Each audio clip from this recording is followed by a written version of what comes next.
Born in 1947, Peggy Carr's life was never easy. With deaf and impoverished parents, she had to start working early to provide for her family.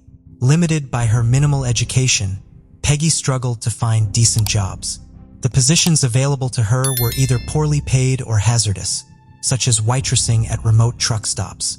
Despite these challenges, Peggy remained determined and optimistic. Her tough demeanor helped her handle job-related dangers, including harassment from drunk men at lonely locations. Her hardened exterior made it difficult to find a romantic partner for many years, but eventually, an unknown man captured her heart, leading to their marriage. Over the next couple of years, Peggy and her husband would have 3 children, Yelena, Alan, and Dwayne. The couple worked hard to provide for their family, and it seemed things were finally going right for Peggy. But soon, Peggy started to have issues with her husband, and before long the marriage would come crashing down. By the mid-1980s, Peggy was in her mid-30s, a single mother working on jobs to raise 3 children. Although she tried to keep a positive attitude at work, Peggy grew increasingly sad and lonely. Life had been hard on her, and it just didn't seem like things would ever get better. As her kids grew up, they started to notice how sad and lonely their mother was, and they wished she would meet someone, fall in love, and be happy again. By late 1987, her children's wish came true. Peggy met a man named Peggy Carr, whom everyone called Pi. Pi, like Peggy, had recently divorced his wife. He also had 2 teenage children, and he worked at a local phosphate mining company in Albuquerque, Florida. Peggy and Pi hit it off when they met, mainly because they were both strict people who did not condone nonsense from others. When Peggy and Pi started dating, Peggy's children noticed a significant improvement in her mood. She was happier, lighter on her feet, and more relaxed. By April 1988, Peggy and Pi delighted their children with the news that they were getting married. Peggy and her 3 kids moved into Pi's home in Albuquerque, Florida after the wedding. Although Pi's home was small and 4 new people made it even tighter, the blended family seemed to work out well. The family had 2 big dogs, 5 children, got along well, and they were just happy to see their parents. But just a few months after they got married, Peggy and Pi began to have some marital issues. On top of their issues, Peggy had begun hearing rumors that Pi was still seeing his ex-wife, so they grew increasingly distant from each other. Around the time that Peggy and Pi's issues started, their 2 dogs suddenly became violently ill. They were howling in pain, losing weight rapidly, and their fur started falling out. It seemed like the dogs may have come down with a strange disease, or they might have ingested a poison. Before long, both dogs passed away, further plunging the Carr household into a gloomy atmosphere. Peggy and Pi continued to have daily issues that drove them further apart. In early October 1988, Peggy and her children had to move out of Pi's house for a week to stay at a motel because Peggy and Pi's fights had reached a point where they couldn't stand each other. The children also began taking sides with their respective parents. So the once happy family was now being torn apart. Discover the chilling world of secret crime mysteries, where we delve into the most perplexing cold cases and unsolved crimes. Join us as we unravel hidden clues and explore haunting mysteries. Subscribe now and be part of the journey to bring these cases to light. On October 23, 1988, Pi decided that he wanted to go on an unplanned hunting trip to get away for the day. Peggy and her kids had returned to the home by this time, so Peggy could be with the kids while Pi went on his trip. Once Pi left, Peggy and her daughter, Delina, prepared to go to work. They were both waitresses at a local diner, and they had morning shifts on that particular day. As Peggy waited tables and attended to customers, she suddenly began to feel her heart racing erratically. That morning, Peggy was not doing any heavy lifting or stressful work. The only things she was carrying were the trays holding customers' orders. Peggy thought she should just take it easy and her heart would stop beating so fast. And before long, she started to feel this tingling sensation in her arms and legs, and her palms started to sweat. It suddenly occurred to Peggy that she might be having a heart attack. But rather than panicking or becoming hysterical, Peggy tried to calm herself down. She went to the staff restroom and washed her face and hands, then slipped into the staff break room to relax for a bit. As she was relaxing, Yelena noticed that her mother had gone into the break room, so she went to check on her. Peggy calmly said she felt she might be having a heart attack and that she would go home and wait it out. Yelena was immediately alarmed at the idea that her mother could be having a heart attack, but she was not surprised at Peggy's calm demeanor. She knew Peggy was not fond of raising false alarms or panicking unnecessarily, so she believed if Peggy said she would sleep off a heart attack, then there wasn't anything to worry about, but she did make her mother promise that if she started feeling worse, then she would go to the hospital. Peggy informed the manager that she would be taking the rest of the day off because of how she was feeling, and Yelena promised to check up on her as soon as she finished her shift. When Peggy got home, she found the house empty. The kids were still at school and Pi was still away on his trip, so she went to her bedroom to lie down. After a few hours, Peggy's 17-year-old son, Dwayne, returned from school to find his mother lying in bed. The sight of Peggy taking a nap in the middle of the day was so strange to Dwayne that he immediately knew something was wrong. Peggy never took naps, not even when she was ill. With concern written all over his face, Dwayne asked Peggy if she was all right, and Peggy said she was. But just as he turned to leave the bedroom, Peggy suddenly blurted out she was not fine and felt horrible. She said that it felt like fire was being pumped through her arms and legs, and the pain was so blinding that she could barely even speak. At this, Dwayne's suspicions were confirmed. His mother was not a dramatic person, so if she said this was the most painful thing she had ever felt, Dwayne knew she had to get to the hospital immediately. Luckily, Pi returned home from his hunting trip just then, and Dwayne immediately told him that they had to take Peggy to the hospital immediately. But to his shock, Pi merely waved him off, saying that he was sure that Peggy was just suffering from the flu, and she would be fine in a day or two. Dwayne immediately called his sister and asked her to return home so she could take Peggy to the hospital, since Pi was not planning on doing so himself.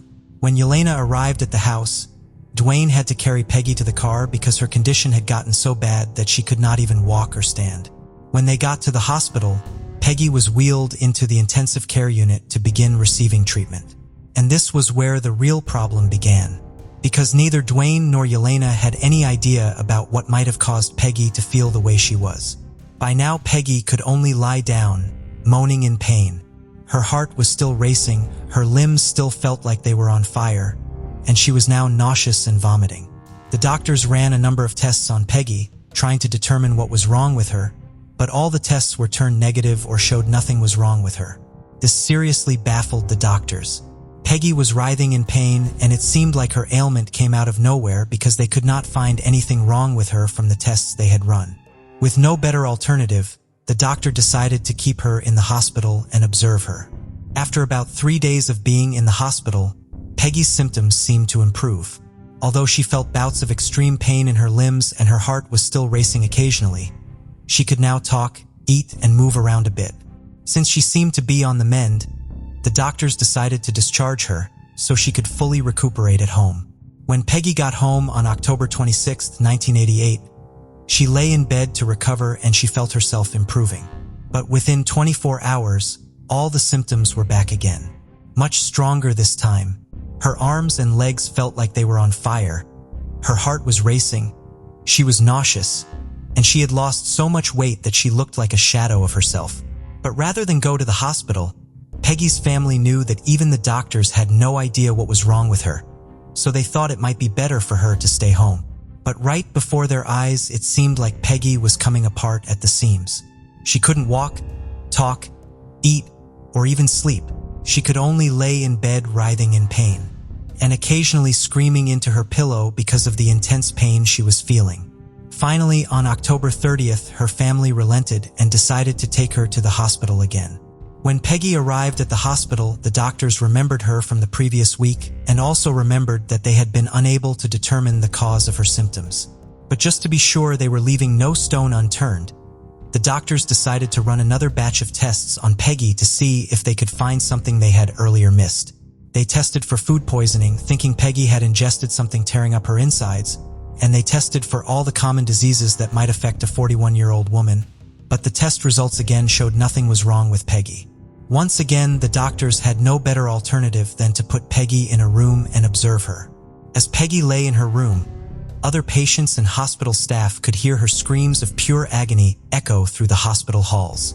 Peggy had begun slipping in and out of consciousness, But the situation was about to get even worse.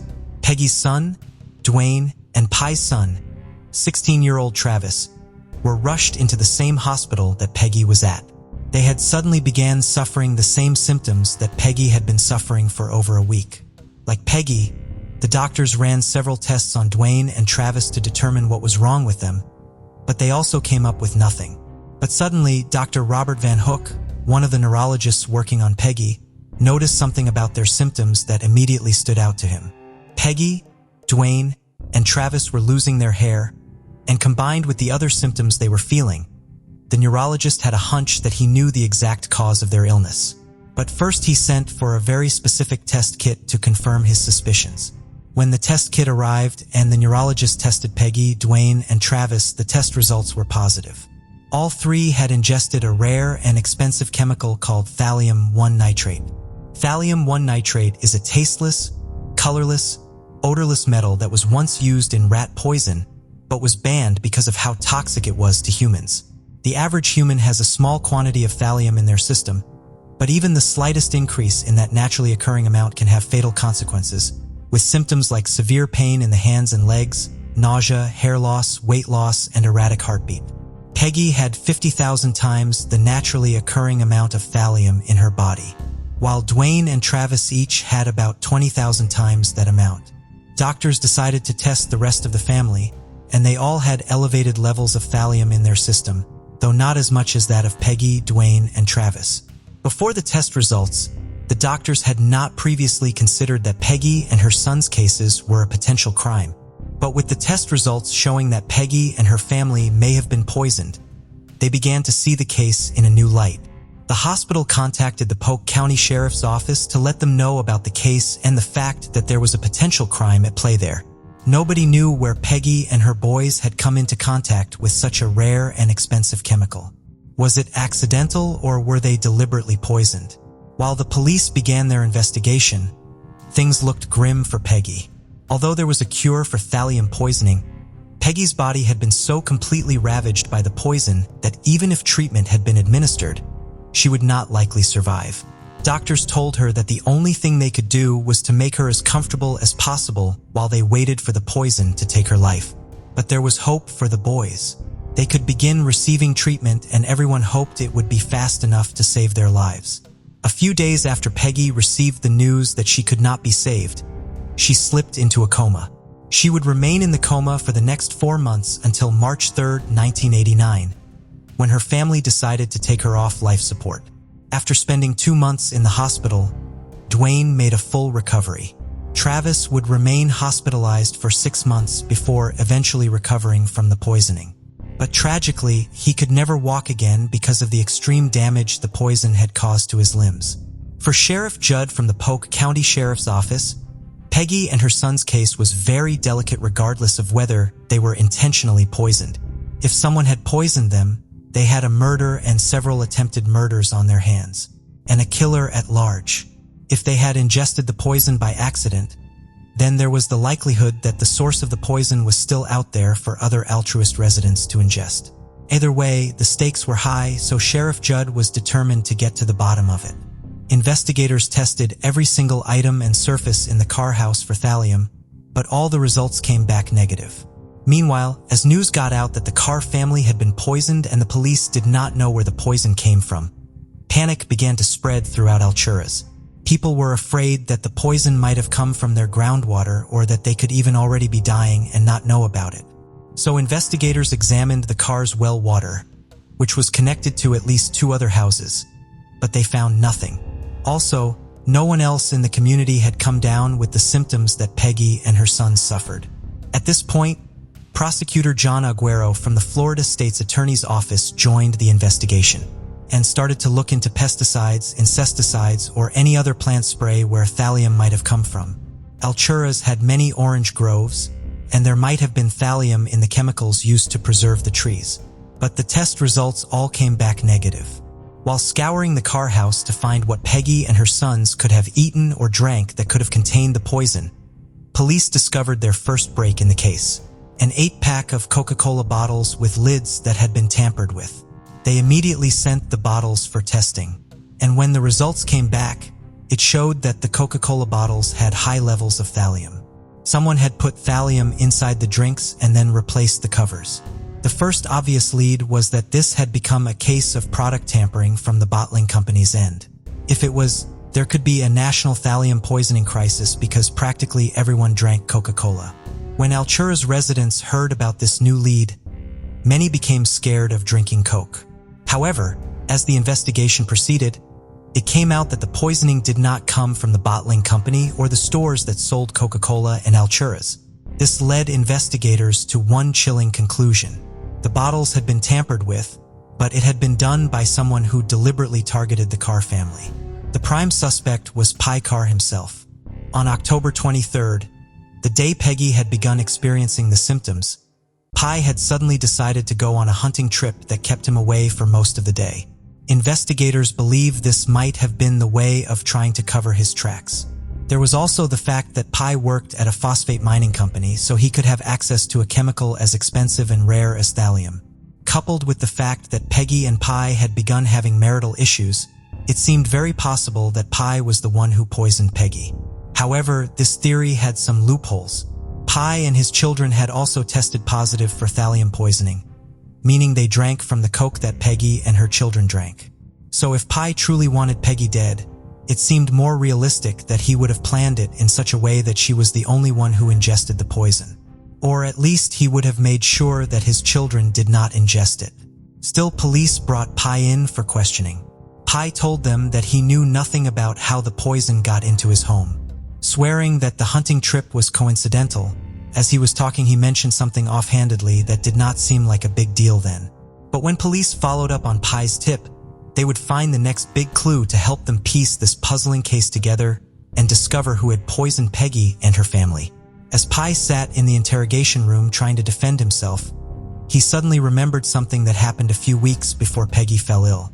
Peggy's son, Dwayne, had gone to check the mail one day when he found a printed note addressed to Peggy. The note read, "Have exactly 2 weeks to move out of the state of Florida or you will all die. This is no joke." At the time, Peggy and Peggy dismissed the death threat as a prank by some mischievous teenagers. But now that the entire family had been poisoned, it seemed that the note might not have been a joke. It might have been from the person who poisoned the Carrs. As police began investigating the note, they noticed a few things that immediately told them that whoever had sent the note knew Peggy and his family well. For example, the sender had spelled Peggy's name correctly as Pye rather than Pie, as most people would spell it. Armed with this new lead, police began interviewing hundreds of Alturas residents trying to find out who might have had a reason to hate the Carrs and want them dead. But in a small and closely knit community like Alturas, neighbors looked out for each other. Police could not find a single person with a motive to hurt the Carrs, so they decided to ask FBI Special Agent Mark Young, a profiler with hundreds of cases under his belt, to help build a profile of the likely perpetrator of this crime. Agent Young believed that a person using poison to kill was likely someone who had been wrong and wanted to correct the wrong they believed had been done to them. Also, the specific type of thallium used to poison the Coca-Cola bottles was the unnoticeable type.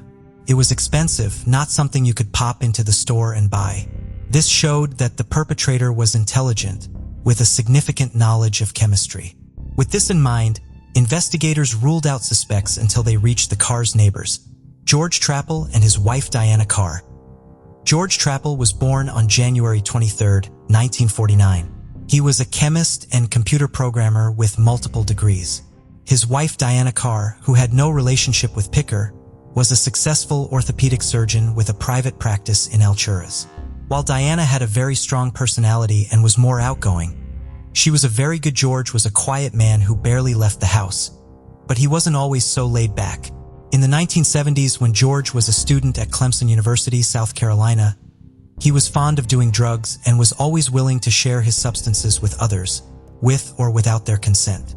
George and his friends formed a habit of picking up hitchhikers and giving them drug-laced brownies or cookies just to see how they would react. In 1975, he got sentenced to 3 years in federal prison for running a large methamphetamine or meth lab. An interesting thing about George's meth cooking process was that one of the byproducts was thallium. George also had a habit of studying police manuals. He considered himself an expert on crime scene procedures. George and Diana were not exactly the best neighbors to live with. They always had problems with Peggy and Pi and their children, from complaining that they were laughing or playing music too loud, to complaining that their dogs were Diana and George found the cars annoying and obnoxious, and although Peggy tried to be amicable, they were never on good terms. Diana especially hated the cars and would always complain about them. George, on the other hand, seemed nicer. He smiled and waved at them and did not complain as much as his wife did. But secretly, George hated the cars as much as his wife did. In March 1988, George reported Pi to the local zoning board for violating zoning laws. He had tried to convert his garage into an apartment for his stepdaughter, Yelena, and her baby girl. 2 days before Peggy fell sick, Diana stormed to the Carr house to complain as usual. When they told her off, she left shouting, "You won't get away with this. This isn't over." Aside from being very successful in their respective fields, George and Diana were very intelligent people, so intelligent that they were members of a prestigious organization called Mensa.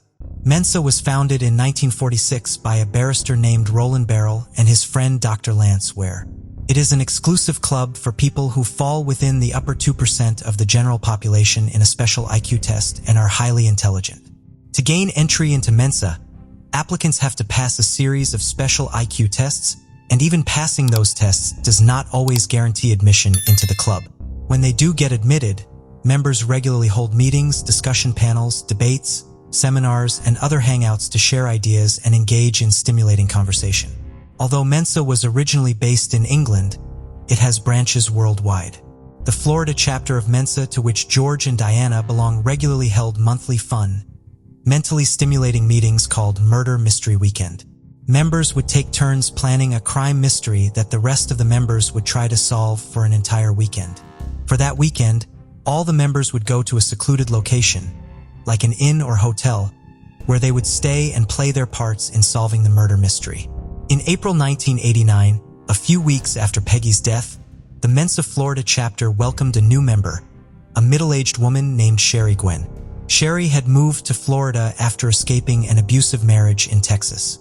Once she joined Mensa, she found a sense of community and immediately became close with George and Diana. The month that Sherry joined Mensa was George and Diana's turn to plan the murder mystery that would be solved for that month's Murder Mystery Weekend. George, now 40 years old, took this role very seriously, and he spent weeks trying to create the perfect crime. Their Murder Mystery Weekend was very successful, as all the members had a hard time trying to solve the crime and identify the murder weapon. But when George finally disclosed the murder weapon to the group, Sherry became fascinated. She would spend hours talking to George about it, trying to learn everything he knew about the murder weapon and how it would play out if it were used in real life. George, who was often overshadowed by his wife, was flattered with the attention he received from Sherry, and he was happy to answer all her questions. In December 1989, Diana moved her medical practice from Alturas to a neighboring town called Sebring, so she and George decided to move there too. When Sherry heard about it, she immediately asked if she could rent their house since they weren't selling it yet. As soon as Sherry moved into the house, almost the entire Alturas police department descended upon the house. Sherry Gwen was not in fact a divorced woman but fled Texas after escaping an abusive marriage. Her real name was Susan Gorek, and she was an undercover policewoman assigned to investigate George Turple and Diana Carr. During their initial investigation, police interviewed George. Although he seemed meek and reserved, when asked if he knew anybody who would want to hurt the Carrs, he said, "Someone must have wanted them to move out of the neighborhood." This statement echoed the death threat Pi had received weeks before Peggy fell ill. When police discovered the altercations between the Turples and Carrs, their suspicion of George grew. Additionally, he fit the FBI profile for the perpetrator, a white, extremely intelligent male with a passive personality who avoided conflict. So Susan Gorek had been assigned to investigate them on her cover. When Susan discovered that the murder weapon George used to plan his murder mystery was thallium poisoning, she knew George was most likely the killer. Also, the pamphlet he printed describing the murder in this mystery read, "When a death threat appears on the doorstep, prudent people throw out all their food and watch what they eat. Hardly anyone dies from magic. Most items on the doorstep are just a neighbor's way of saying, "I don't like you. Move or else." So as soon as he and Diana left their house, she called for backup and ordered a search of the house. In the garage, the police found a treasure trove of chemicals, including thallium. They also discovered that George often brewed his own beer, so he had machines to remove bottle covers and replace them. Investigators determined that George had finally had enough of his neighbors, so he decided to get rid of them. He fit the profile, had the means and motive to commit and had the opportunity to sneak a case of Coca-Cola into the Carr's kitchen. Alturas was a community where people hardly ever locked their doors, and casually strolling by to say hello to a neighbor was normal. With all this evidence, the police had enough to bring George in for questioning. When George arrived at the Alturas police station, he appeared shy and avoided eye contact with the officers interviewing him. But faced with all the evidence, he maintained that he had nothing to do with the poisoning, but investigators were not buying it. On April 5, 1990, Tropal was indicted on 1 count of first-degree murder, 6 counts of attempted first-degree murder, 7 counts of poisoning food or water, and 1 count of tampering with a consumer product.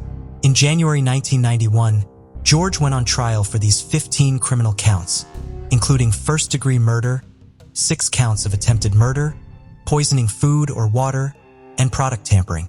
From January 7th to February 7th, 1991, the jury returned a guilty verdict against George on all counts. He was sentenced to death. Today, George remains on death row at the Union Correctional Institution in Railford, Florida. George has filed several appeals challenging the FBI's investigation procedure and the credibility of the state's witnesses, but all his appeals have been denied.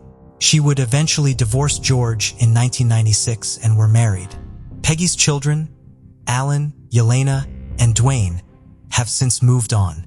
Knowing the evil mastermind who killed their mother, paralyzed their stepbrother Travis, and nearly killed Dwayne, has been made to face the law.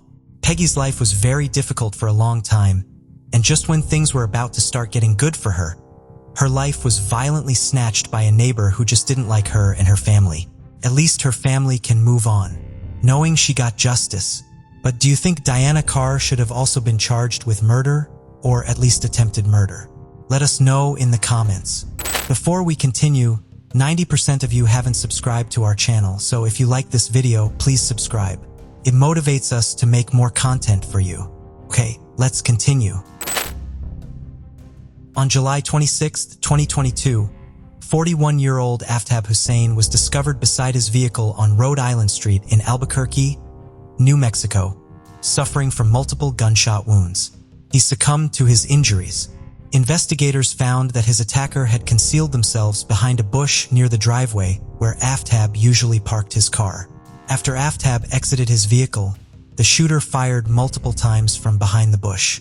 Aftab, originally from Pakistan, was a Muslim who worked at the popular Flying Star Cafe in Albuquerque. Tragically, just a few days later, on August 1st, another Muslim man, Mohammed Afzal Hussein, was fatally shot in a drive-by incident near the intersection of Cornell Drive and Garfield Avenue while out for an evening stroll.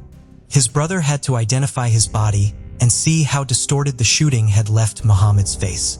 Mohammed was originally from Pakistan and had studied law and human resource management at the University of Punjab before he and his brother came to the United States on student visas to attend the University of New Mexico, where he earned a bachelor's degree and a master's degree in community and regional planning.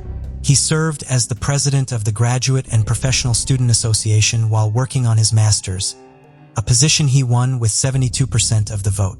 According to his brother, Mohammed had the courage to speak up when others would not, which was part of what led him to wanting a leadership position.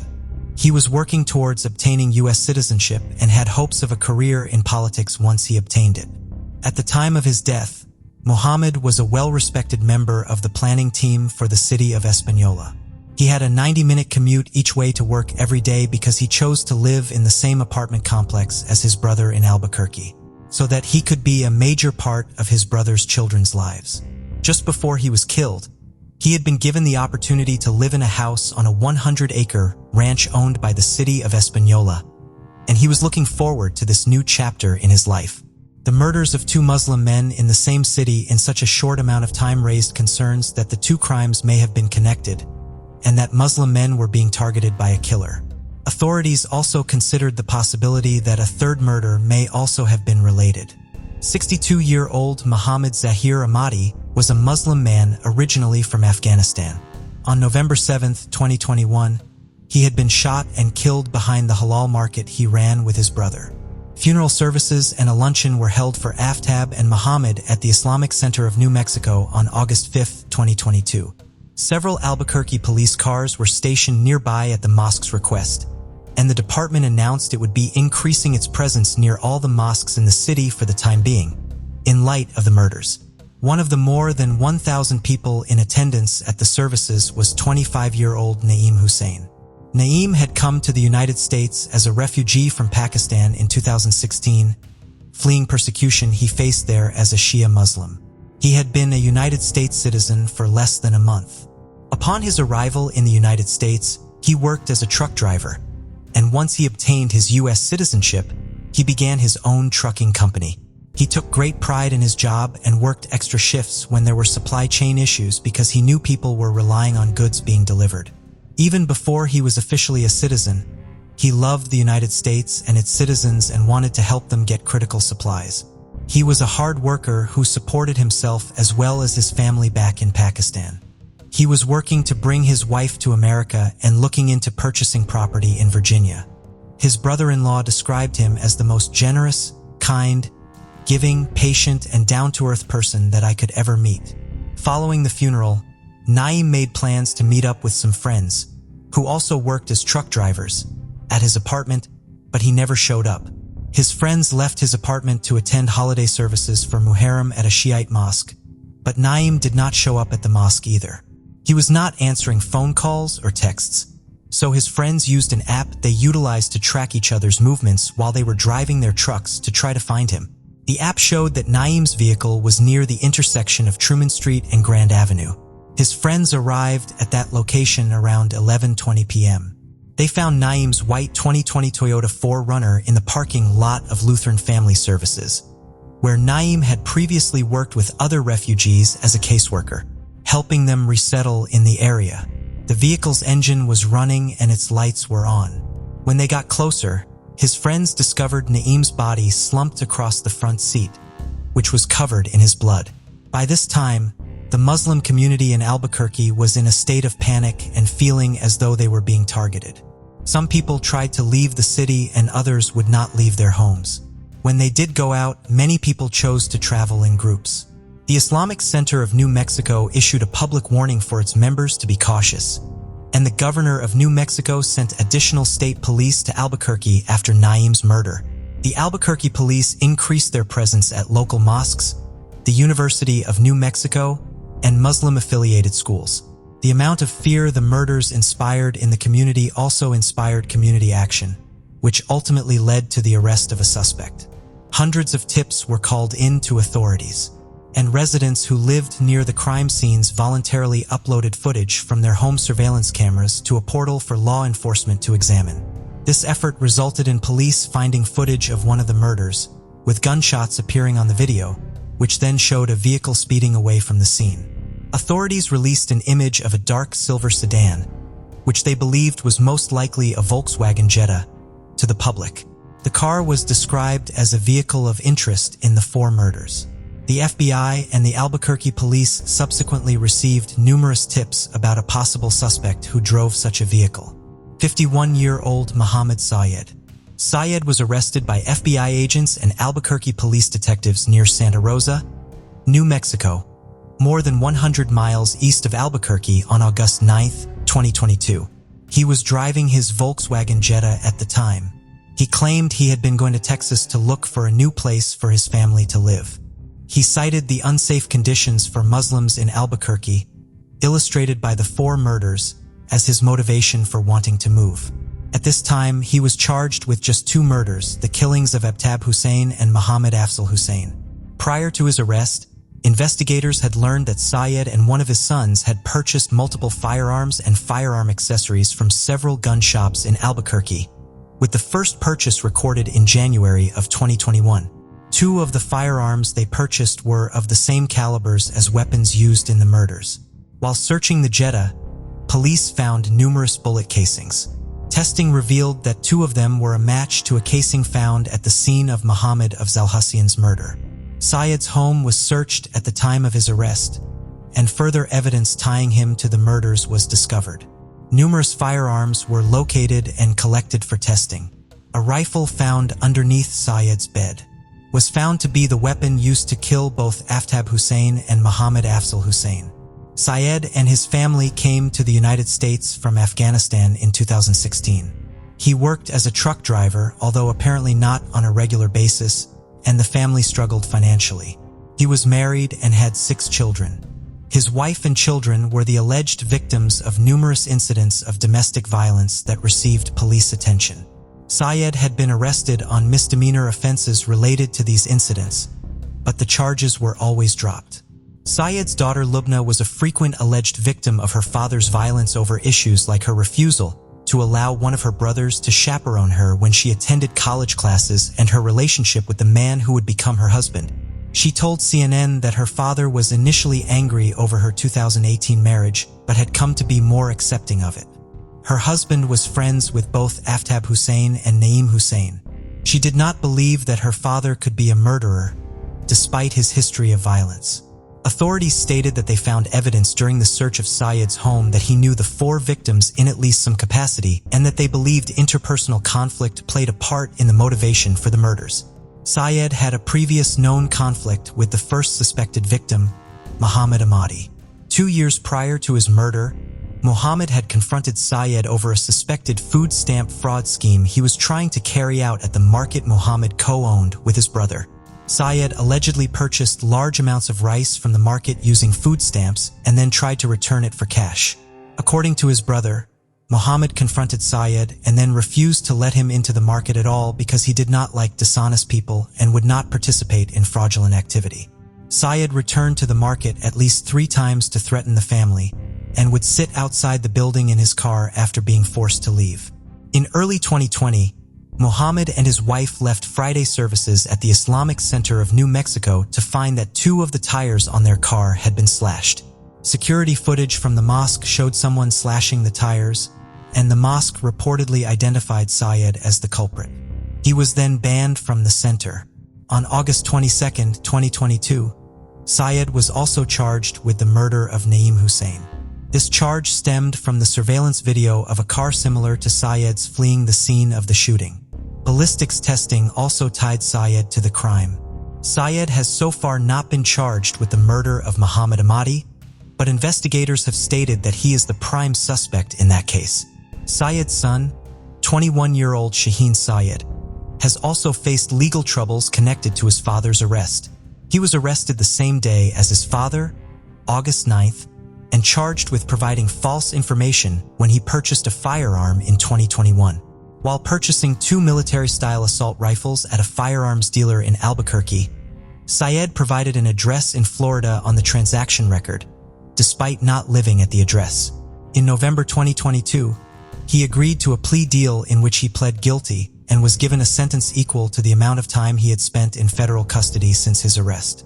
He was placed in a halfway house and also given 3 years of supervised release. The younger Syed has not been charged with any of the murders believed to have been committed by his father, although federal agents did testify at his initial detention hearing that there was evidence he helped his father coordinate the ambush-style murders.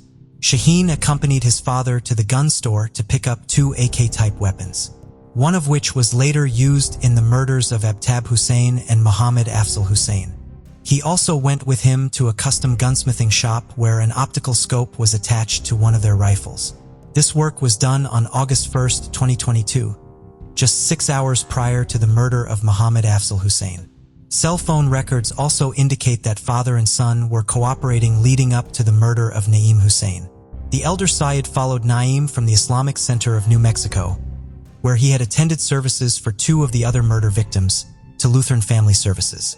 Shaheen's cell phone connected to his father's phone at 3:39 p.m. near the Islamic Center of New Mexico, 2 minutes before his father drove off, allegedly to follow Naeem. Father and son then had several brief phone conversations. Muhammad Syed has denied any involvement in the murders and remains in custody. 24-year-old Rebecca Contois was the mother of a daughter, and, according to a family friend, she had a heart for everything. She was soft-spoken, but had a friendly personality. Rebecca was a member of the Crane River First Nation, but grew up in Winnipeg. Members of her community came together to help search for her when she suddenly went missing, but when Rebecca was finally located, she was not reunited with her family. On May 16, 2022, her remains were discovered in a garbage bin behind an apartment building in Winnipeg. The following month, more of her remains were located in the Brady Road landfill south of the city. On May 18th, 2 days after Rebecca's remains were first located, police arrested 35-year-old Jeremy Anthony Michael Skibicki and charged him with first-degree murder in connection to Rebecca's death. Authorities have stated that he and Rebecca knew each other, but not in what capacity.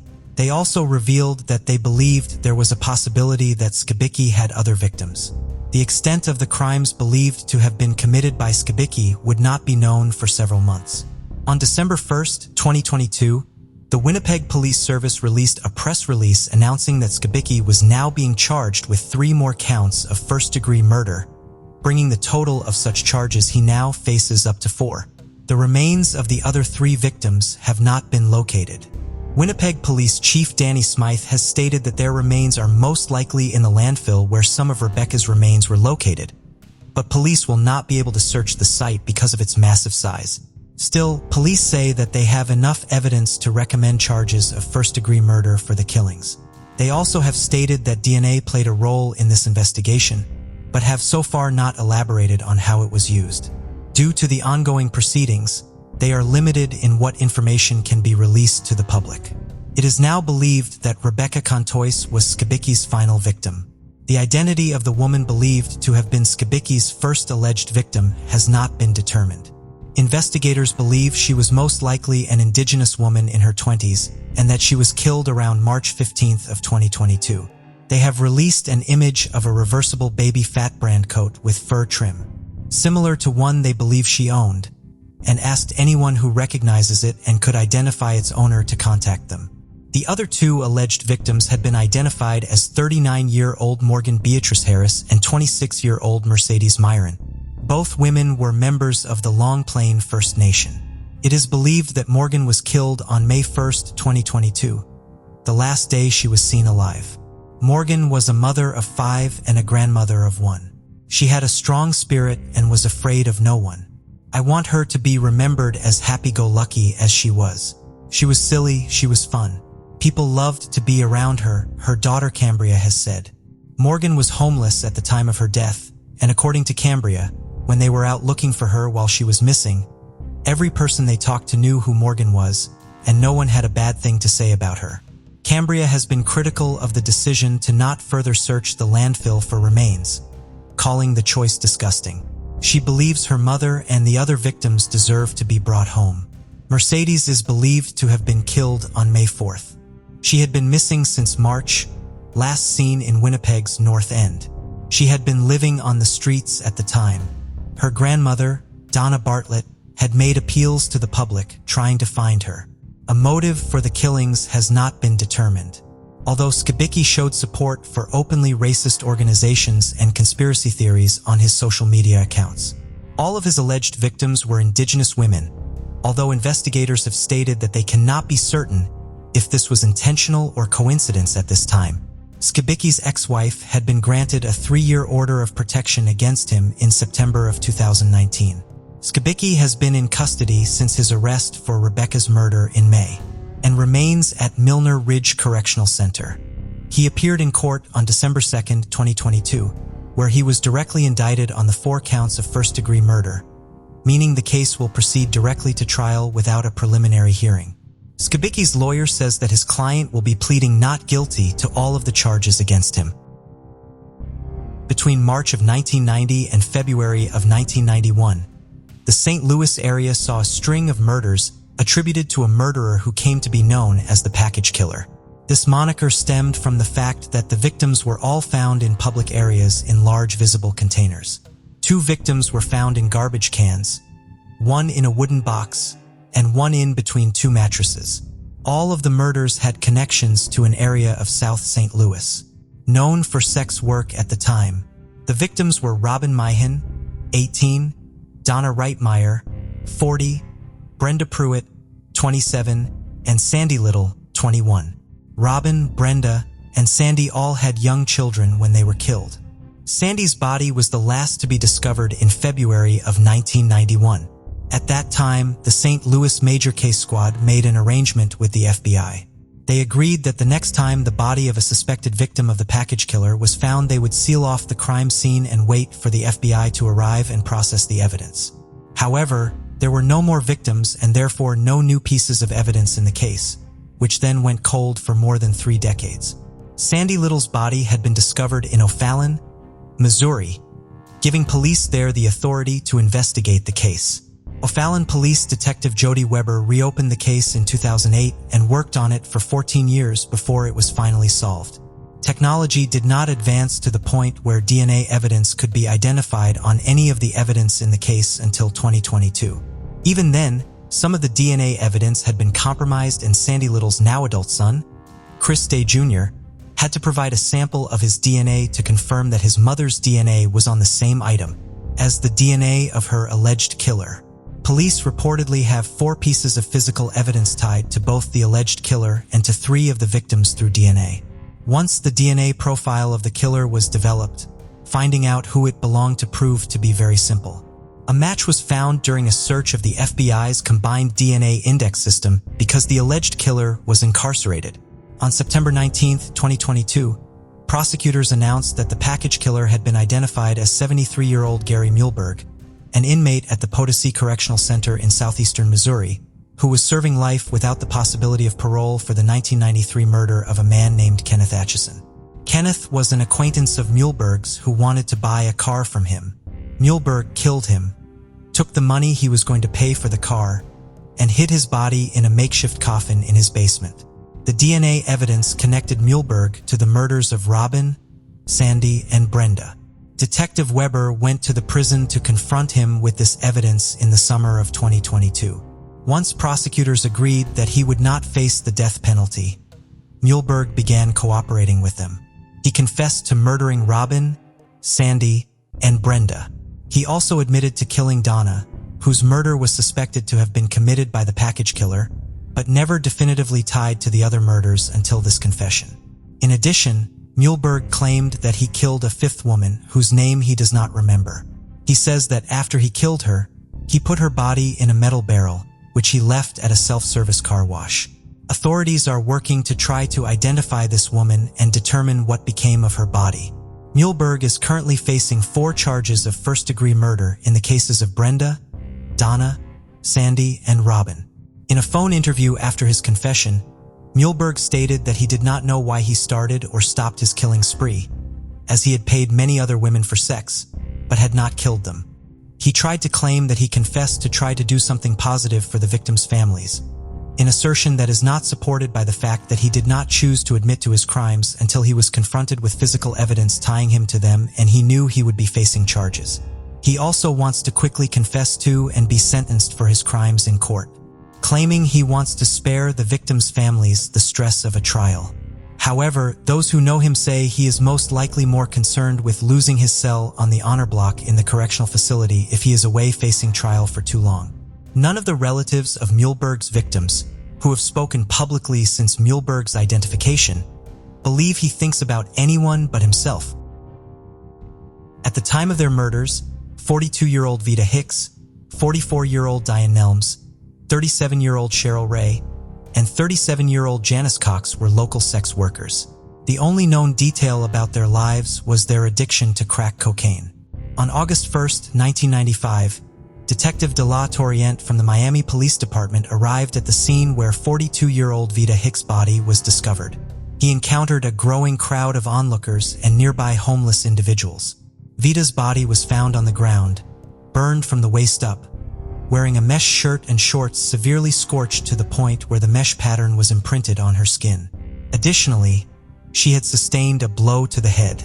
Initially, De La Torriente suspected she might have accidentally ignited herself while smoking crack cocaine, given the area's reputation for drug activity. However, the head injury prompted him to reconsider, leading him to secure the scene with yellow crime scene tape and investigate the case as a potential homicide. He sent Vita's body to the Dade County morgue for an autopsy. The autopsy revealed that Vita had suffered a severe injury to the head that caused a fractured skull and brain trauma. The blow to the head was determined to be the cause of death, and because she could not have suffered such a severe injury from an accidental fire, there was only one other option. Somebody had intentionally killed Vita Hicks and set her body on fire.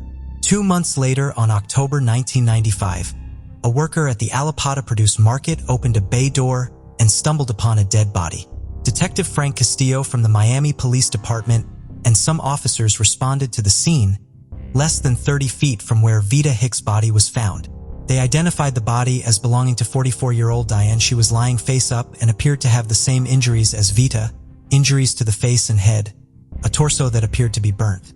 Detective Castillo immediately cordoned off the crime scene and sent the body to the coroner's office, although he could already tell that the cause of death was likely the head and face injuries. Soon after police began investigating Diane's death, they got another call that a dead body had been found at a cemetery about 3 miles from where the first 2 bodies were found. Detective Jack Calver from the Miami Police Department responded to the scene and became the lead detective. Like Vita and Diane, this body was beaten on the head and burned. She was 37-year-old Cheryl Ray. By this time, police had started to form a theory that a serial killer may be on the loose. All the evidence from the 3 crime scenes so far pointed to the same killer. The methods of killing were the same. The victims were all African-American women and their bodies had all been burnt after they were killed. But this time the killer made a mistake. He had left bodily fluid on Cheryl's body. On March 27, 1996, officers responded to a 911 call at 501 Northwest 29th Street, an abandoned gas station in North Miami.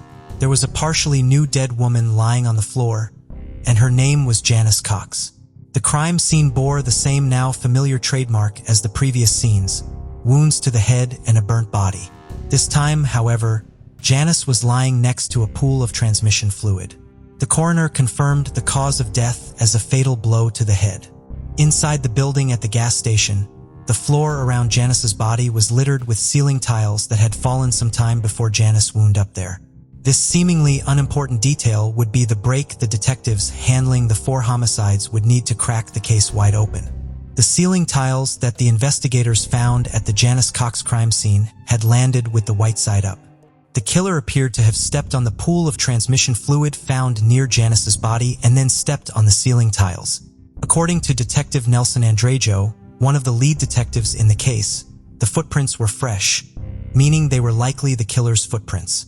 Investigators also knew that, given the locations where the bodies were found, the killer knew the area well.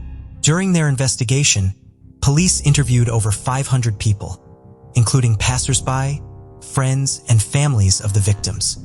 Meanwhile, investigators were already getting tips from locals about possible suspects. The most promising lead was an eyewitness account identifying a street thug named Dredd with Cheryl moments before she was killed. Police developed a composite sketch of Dredd and began circulating his picture in case anyone else had any information about him. But despite these promising leads, the case was not moving as quickly as the detectives believed it would. They had nothing tying Dredd to the crime scene, and his only relation to the case was being seen with the 3rd victim shortly before she was murdered. However, Detective Callius believed that the police already had enough to catch the killer, so he set up an operation to find him. On the first day of this operation, he and his partner, Detective Nelson Andrew, would receive a tip to give them the break they needed to close the case. A woman named Yolanda approached Detective Callius, claiming she had information that he might be interested in. Yolanda, a sex worker, said that about a year before these murders, a guy had approached her to solicit her services. The guy had asked her if she spoke Spanish, and when she moved closer to him to respond, he hit her head with a metal pipe. Yolanda started running for her life. Luckily, she escaped her attacker and ran into a gas station where she called 911 and reported the incident. After hearing what she had to say, Detective Callius thanked Yolanda and asked her to call him if she remembered anything else or if she saw her attacker. In truth, he did not think much of her story, as it had happened a year ago and likely had nothing to do with the present case. But just 3 hours later, Callius received a call from Yolanda. She had just seen her attacker riding a bicycle in town. Hoping for a break in the case, Detective Callius and his partner went to pick Yolanda up to try and locate this random man riding a bicycle. Together they drove through the streets of Miami until Yolanda pointed out, "There he is." And we're going around, and all of a sudden she points out, she goes, "There he is." Callius stopped the man and began questioning him. His name was Francisco del Junco, and there was something suspicious about his manner. Hanging from Francisco's bike was a plastic bag with a juice bottle containing gasoline. It just so happened that, in all 4 murders under investigation, gasoline was the accelerant used to set the bodies on fire. It seemed strange to Callius and his partner that a bike without a motor needed a bottle of gasoline. When asked about it, Francisco claimed that his bicycle chain usually fell off, and when he tried to fix it, he would get grease on his hands, so he used the gasoline to wash the grease off his hands afterward. This explanation did not satisfy Detective Andreo, so he asked Francisco if he could see the bottom of his shoe. And sure enough, the shoes had that elusive footprint impression found at the crime scene where Janice Cox's body was found. The detectives, feeling they had a strong enough reason to place Francisco on the suspect list, asked him to come down to the station with them, and he agreed. During the interview, Francisco was cordial with the detectives, but he did not admit to being involved in the murders. Andreo asked Francisco if he knew why somebody would murder these women. He replied that it was impossible to know what drives people to do things like that. So the detectives kept suggesting reasons why someone would commit these crimes, hoping to notice a change in his attitude, an admission, a slip-up, or anything, but Francisco maintained his innocence. And then, out of nowhere, Andrew mentioned Santeria. Immediately, Francisco's mood changed. Santeria, or Regla de Oca, is a religion practiced in Miami and the Caribbean. It is a mixture of the traditional Yoruba religion of West Africa, Catholicism, and Spiritism. People who practice this religion are known as creyentes, or believers. Detective Andrew knew immediately that he had struck a chord, and he could feel the puzzle pieces falling into place. Francisco wanted to go to the beach to talk, and Andrew was all in. At the Miami beach, Francisco began telling the detectives a strange account of his life. He was battling a condition whereby he would be going about his normal daily activities and then suddenly become aroused. And then, without any provocation or stimulation, he would ejaculate. Francisco told the detectives how embarrassing and debilitating this condition was for him. He believed it was all the fault of the Santeria priestesses, who created the voices in his head, and their leader was a black woman. So he targeted black women to get even with the Santeria priestesses. The detectives were having a hard time deciding whether Francisco was truly delusional or if he was telling the story as an excuse for the crimes he was about to confess to. So they needed to look into his past to understand who he was and possibly give clues as to his mental state. Francisco del Junco was born on August 3, 1957 in Cuba. He was the first child of his parents who had a history of mental illness. As a result, Francisco also had mental struggles from a very young age. He developed epilepsy at age 3 and had to begin taking medication for it. Francisco's family was highly dysfunctional and his childhood was rough, but he was educated until the 4th grade. His parents had begun having marital issues soon after they got married, which eventually resulted in a divorce. His father left the family, ignoring Francisco for the rest of his childhood. A therapist later noted that Francisco's childhood was characterized by rejection of others by being different, isolated. When Francisco's mother remarried, her new husband, who became Francisco's stepfather, would constantly abuse him. He also had problems relating with his peers and others outside his family. Still, Francisco had an okay relationship with his mother, and some of his best memories were going to the beach with her. As Francisco grew older, his mental health began to deteriorate. By 16, he began hearing voices in his head that he claimed were caused by black magic being done by some priestesses. The voices in his head made him paranoid, afraid that someone was trying to kill him. He began distancing himself from others as a result. In 1980, Francisco moved to Miami via a Mariel boat lift, which was the period between April 15th and October 31st, 1980, when Cubans emigrated via boat to the U.S. due to Cuba's poor economy. When he arrived in Miami, Francisco began living with some relatives while working multiple jobs. He also began to receive medical attention for his mental illness. He regularly visited a psychiatrist whom he told about the voices in his head and how he often saw images of black ladies or Santeria, priestesses of black magic.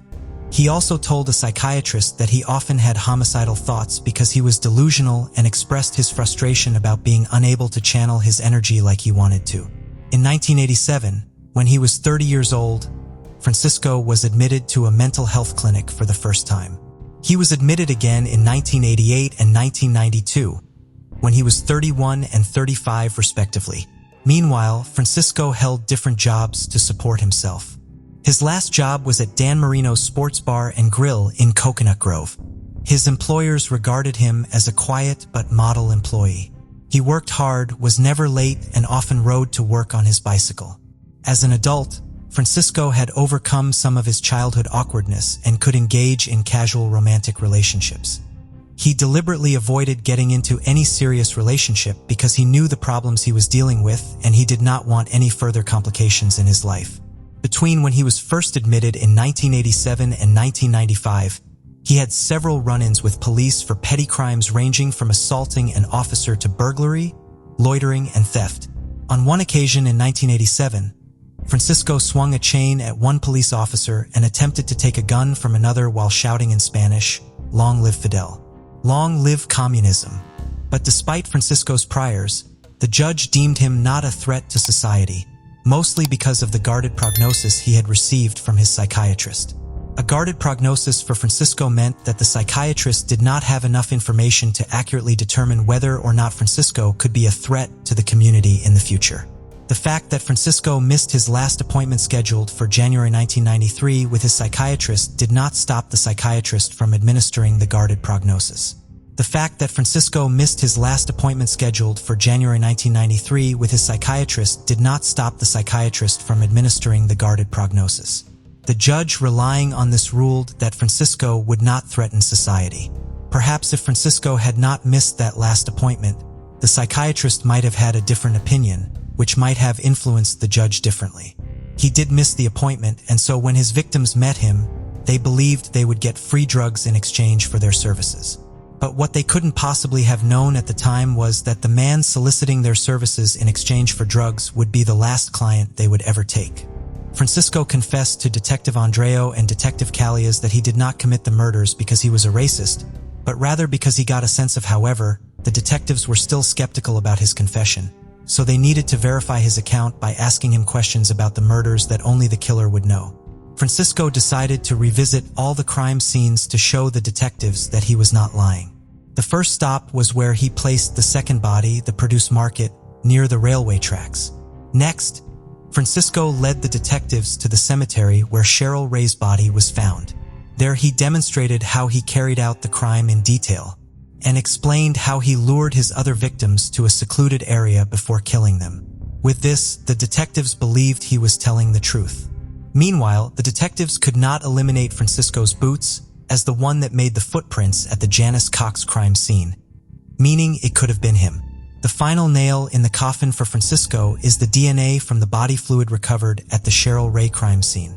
On June 3, 1996, police arrested him and charged him with 4 counts of murder. With the overwhelming evidence against Francisco, the task for the judge at the Dade County Circuit Court was to determine whether he was responsible for his actions or he was legally insane and therefore not guilty. Under Florida law, for a defendant to qualify for the defense of legally insane, he must not know the difference between right and wrong. However, despite his bizarre behavior, it was evident from his confession that he understood the difference between right and wrong. But Francisco's defense lawyer told the judge that he was never adequately treated for his mental illness, so his actions resulted from an undiagnosed mental health condition.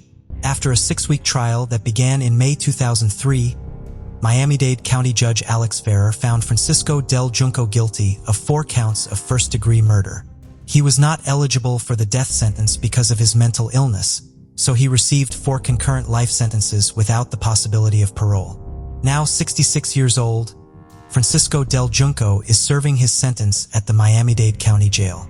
His victims have received justice and their families can now move on with their lives. Francisco's life was a series of tragedies that all contributed to his mental health and psychopathic behavior. However, the only crimes his victims committed was encountering the man who would take their lives from them. In 1980, 22-year-old Dale Nancy Wyman resided on Washington Avenue in the city of Vanier, Ontario. Although she had confided to some family members about her desire to leave home due to her father's abuse, they did not anticipate her leaving without notifying anyone of her destination. Nonetheless, on July 16, 1980, Dale left home with a suitcase and took a cab to a bus station on Catherine Street, without informing anyone of her plans. Her family never heard from her again. During the investigation into her disappearance, police interviewed the primary witness, the taxi driver who had transported Dale to the bus station. He reported that Dale had mentioned she was uncertain about her final destination but was contemplating traveling to either Toronto or Montreal.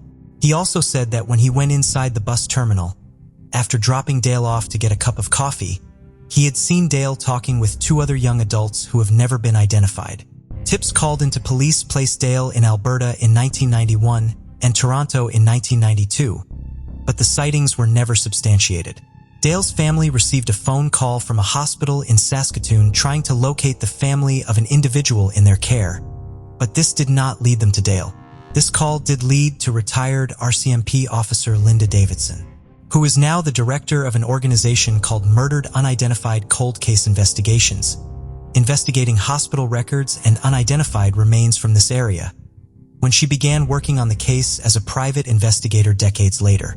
In May of 2021, in honor of Dale's 63rd birthday, there was a new appeal to the public for information about the case.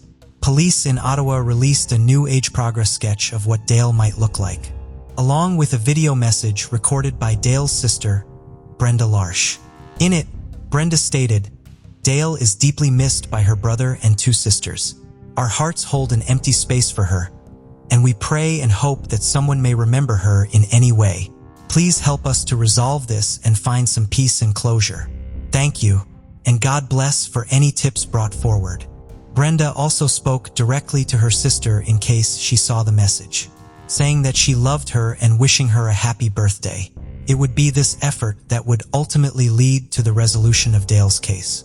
On August 10, 2022, Ottawa police announced that a third party had eventually seen the age-progressed image of Dale and called to report that Dale had been living outside of Canada and had recently passed away. Ottawa Police's Missing Persons Unit followed up on the tip and was able to confirm the information. At the time, authorities did not release any further information about what had become of Dale. However, it was later disclosed that the third party who had called in was Dale's daughter. Dale had made a life for herself in Ohio, where she had a family. She passed away just 2 months before her daughter saw the age-progressed image and learned that she was a missing person, whose family had never given up the search for her. Dale's siblings are struggling to accept this new information, as well as the fact that Dale passed away just before they found her. Dale's daughter has been put in contact with her family in Canada. In May of 1990, 35-year-old Myrtle Brown needed some time away, so she traveled to New York City to visit her best friend. However, the trip proved to be anything but relaxing. While in the city, someone stole her purse, which held all of her money, her identification, and medication she used to treat her epilepsy.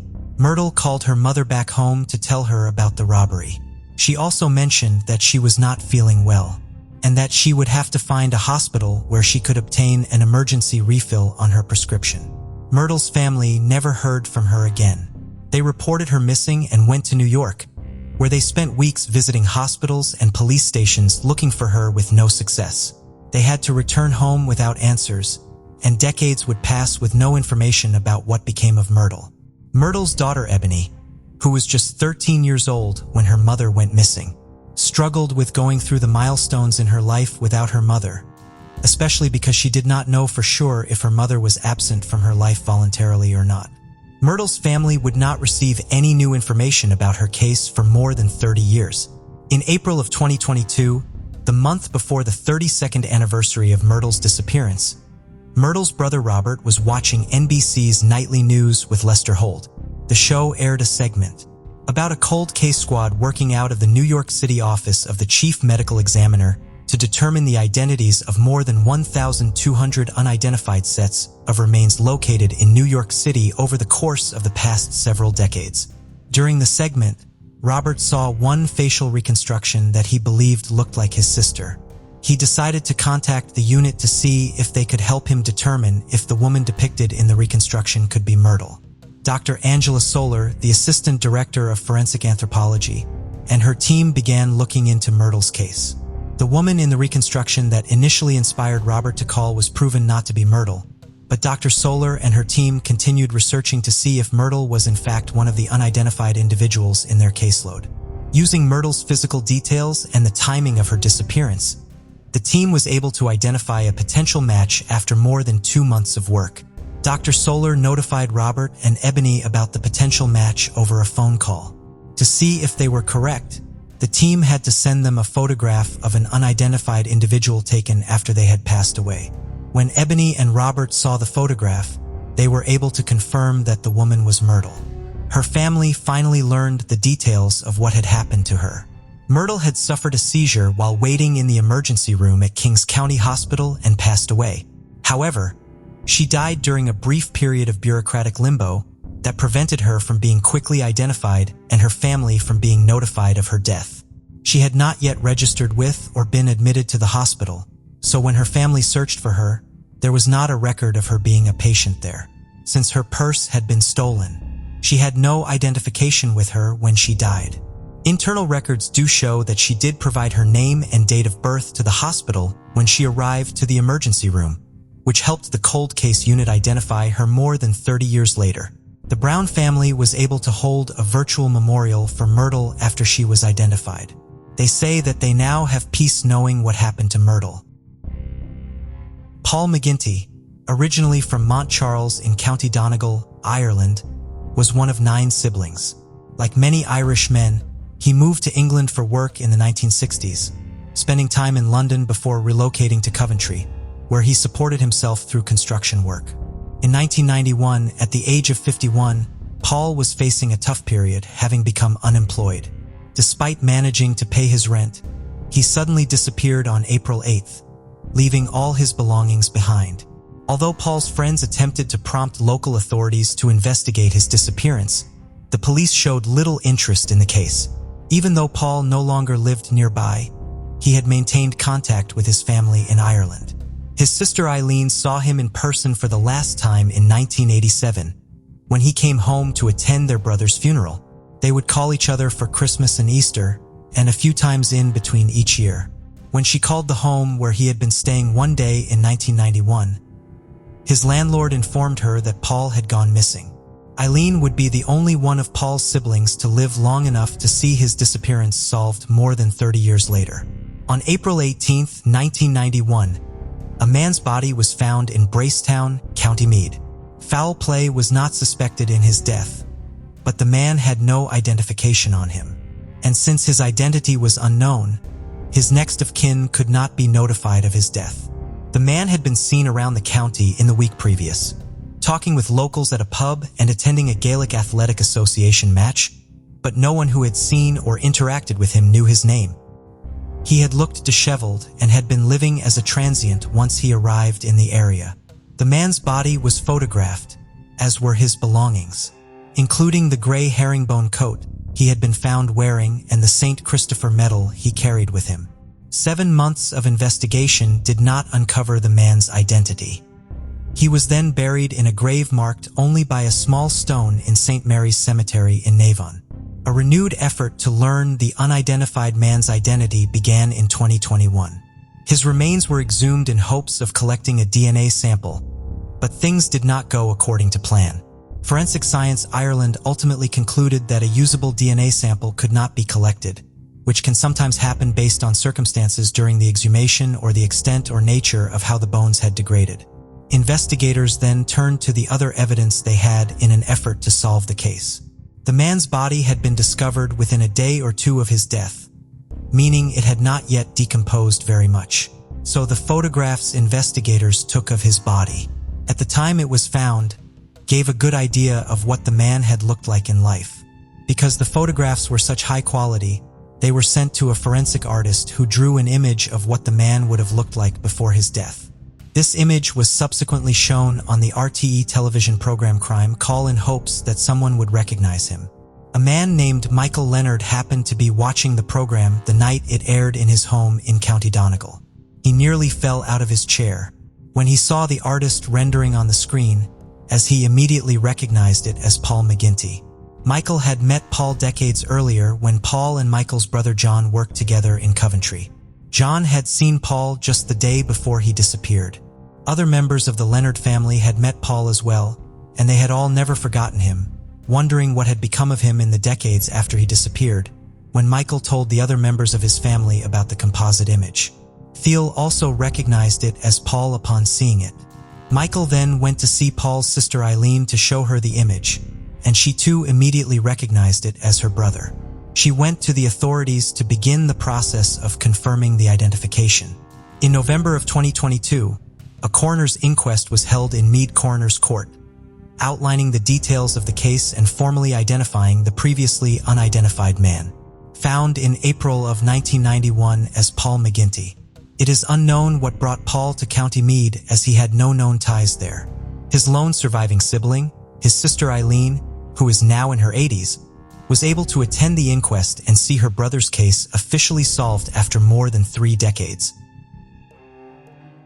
In 1993, 36-year-old Suzanne Pole lived with her husband of 9 years, Daryl, and their 2 children, 8-year-old Melissa and 6-year-old Adam. The couple had a happy marriage, and Suzanne was loved by everyone in her extended family. Suzanne worked nights at the Sands and McDougall stationery shop on John Street in Salisbury, north of Adelaide, South Australia. On the night of April 29, 1993, Suzanne did not return from work at her usual time. Her husband Daryl tried calling the store multiple times, but his wife never answered the phone. He therefore decided to drive down to the store to check on her. When he arrived, he saw that his wife's car was still in the parking lot. The lights were still on in the store, and the door was still unlocked when he tried it. He cheerfully sang out his wife's name as he walked inside. He did not receive a response. When he reached the counter, he finally realized that something terrible had happened. The back storage door was open, and he could see his wife's legs on the floor. He also saw a large quantity of blood. Suzanne was lying on her back, with her purse, which appeared to have been gone through, next to her. When Daryl got to his wife, he checked for a pulse and noticed that her hands had been badly cut. He tried performing mouth-to-mouth resuscitation on her, but had to remove a rolled-up piece of paper from her mouth before he could do so. Suzanne had suffered extensive stab wounds in what would later be described by authorities as a ferocious attack. Many of the stab wounds were inflicted to her back as she tried to escape her killer. Authorities believed Suzanne's killer entered the store around 9 p.m. while she was counting the money from the register to close down for the night, as approximately $300 was missing from the store. The $200 Suzanne had taken out from the bank earlier that day to pay for some mechanical repairs was also missing from her purse. Because she always worked the closing shift at the store, and service stations in the area were often robbed, Suzanne and her husband had discussed what she would do in the event of a robbery in the past. She had always stated that she would hand over the money to a robber without hesitation, because she would not risk her life for the cash.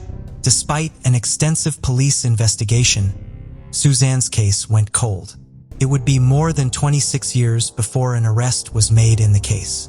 On September 20th, 2019, 46-year-old Matthew Donald Tilley was arrested in Ballarat, Victoria, in connection to Suzanne's murder.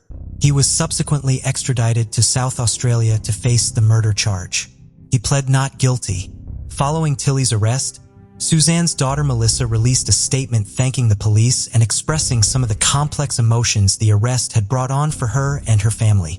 It would be Tilley's own blood and one of his blood relatives that ultimately identified him as Suzanne's killer. In addition to the large amount of Suzanne's blood found at the scene, blood from an unknown and in 3 locations around the entrance to the store, A DNA profile from the blood was identified by 1999, but there was no match to it in the national database. Eventually, however, authorities discovered a familial match to the DNA profile in the database. While they still did not have a direct match to the DNA from the crime scene, they did find a partial match, meaning the individual they found in the database was related to the person who left their blood at Suzanne's crime scene. The individual in the database was Daniel Tilley, the brother of Matthew Tilley. Investigators began looking at all the members of Daniel's family, which ultimately led them to investigate Matthew Tilley. They traveled to Victoria to meet with him and spoke to him outside. When Matthew threw out his coffee cup in a trash can along the street, they collected it and had the saliva left behind on it tested for DNA. It was a match to the DNA found at the crime scene. Another DNA sample was taken from Tilley in a more clinical setting and confirmed the match. At the time of Suzanne's murder, Tilley's mother had lived just a few streets away from the store where Suzanne was killed. He was working at a service station at the time and claimed to have been at work on the night of the murder. Although by 2019, the records that would have proven or contradicted that claim were no longer available. In the years since the murder, he had moved to Victoria, gotten married, and fathered 4 sons. Tilley's 4-week-long trial began in November of 2021. His defense relied heavily on the possibility that the DNA from the crime scene had been contaminated at some point during the 26 years between Suzanne's murder and Tilley's arrest. His lawyer did not have direct evidence that the DNA was contaminated, but argued that it was not her responsibility to provide such evidence. Rather, the prosecution was obligated to prove that it had not been contaminated. She did present news footage showing law enforcement not wearing gloves or foot coverings at the crime scene. She also argued that while the amount of blood that did not belong to Suzanne found at the scene was enough to fill a vial, her client had not had any cuts to his hands at the time of the murder, although how this could be proven is unclear. On the night of the murder, but none of them had matched Tilley's description, and none of Tilley's fingerprints were found inside the store. The jury was not persuaded by these arguments, however. After 4.5 hours of deliberation, they came back with a guilty verdict. Tilley was sentenced to life in prison, with his non-parole period set at 26 years after court proceedings in March of 2022. Tilley was identified because his brother, Daniel Tilley's DNA was in the police database and came up as a familial match to the DNA at the crime scene. Daniel Tilley has reacted violently to his brother's arrest and conviction, attacking members of the media on 3 different occasions throughout his brother's legal proceedings. The most recent incident occurred in September of 2022 when he exited court and charged at a waiting cameraman, shoving him to the ground with enough force to cut his head. Daniel Tilley continuously swore throughout the attack, which he carried out in full view of a bus full of schoolchildren, and had to be contained by sheriff's officers, who subsequently denied him re-entry to the courtroom for later proceedings. Appearing in court in November of 2022 for charges stemming from this incident, as well as one that occurred in March of 2022, Daniel Tilley stated that he would be contesting the assault charges he was facing. He did state that he intended to plead guilty to a property damage charge he faced for throwing a microphone that belonged to Channel 9 News against a wall on the day his brother was sentenced. Matthew Tilley is currently appealing his conviction and wants it overturned on the grounds that the trial judge misdirected jurors and gave an unbalanced summary of the evidence at his trial. His legal team argued at his first appeal hearing that he is only tied to the crime through his DNA, which they allege calls his guilt into question. Suzanne's family has stated that they hope her case and Tilley's conviction after so many years had passed will give hope to other families of cold case victims still waiting for justice. On January 13, 1972, everything seemed normal in the Randall household. 32-year-old Juanita Randall was busy preparing a family meal in the kitchen, while her 9-year-old daughter, Debbie Randall, was eagerly looking forward to playing at the nearby playground, just 2 blocks from their home. Before Debbie could head out, Juanita asked her to pick up some washing powder from the laundromat across the street on her way back. With a smile and a wave, Juanita said goodbye, unaware that this would be the last time she would see her joyful daughter. Tragically, Debbie never returned home. What could have happened to young Debbie on that seemingly ordinary day? And where did she disappear to after setting off for the playground? Marietta, Georgia, with a population of around 60,000, is known for its diverse community and strong civic pride. Residents here often engage in various community activities and events, creating a welcoming and vibrant atmosphere. This city offers a mix of historic charm and modern amenities, making it an attractive place to live for a diverse group of individuals and families. Marietta's population rate reflects its appeal as a desirable community in the state of Georgia. Let's start the story and take a journey back in time to August 21st, 1962, when a lovely little girl came into the world. Debbie Randall was born to John Randall and Juanita Wheeler Randall in the cozy town of Marietta, Georgia. She attended Pine Forest Elementary School in Georgia, where she was in 3rd grade, and her kind and gentle nature made her a beloved friend among her classmates.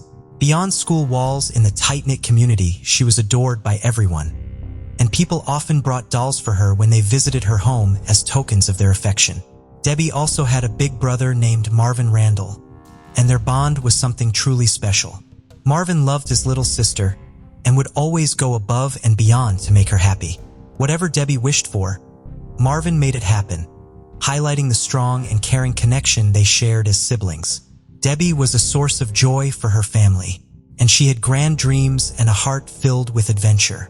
However, her life was cut short and never truly got the chance to fully chase those dreams and live life to the fullest. It was an ordinary evening on January 13, 1972, when Debbie was at her home in Marietta, Georgia, with her mother Juanita and her brother Marvin, who was feeling a bit under the weather, so he was resting in his room. It was shaping up to be an ordinary evening. Juanita was in the kitchen, busy preparing dinner while John, Debbie's father, had yet to return home.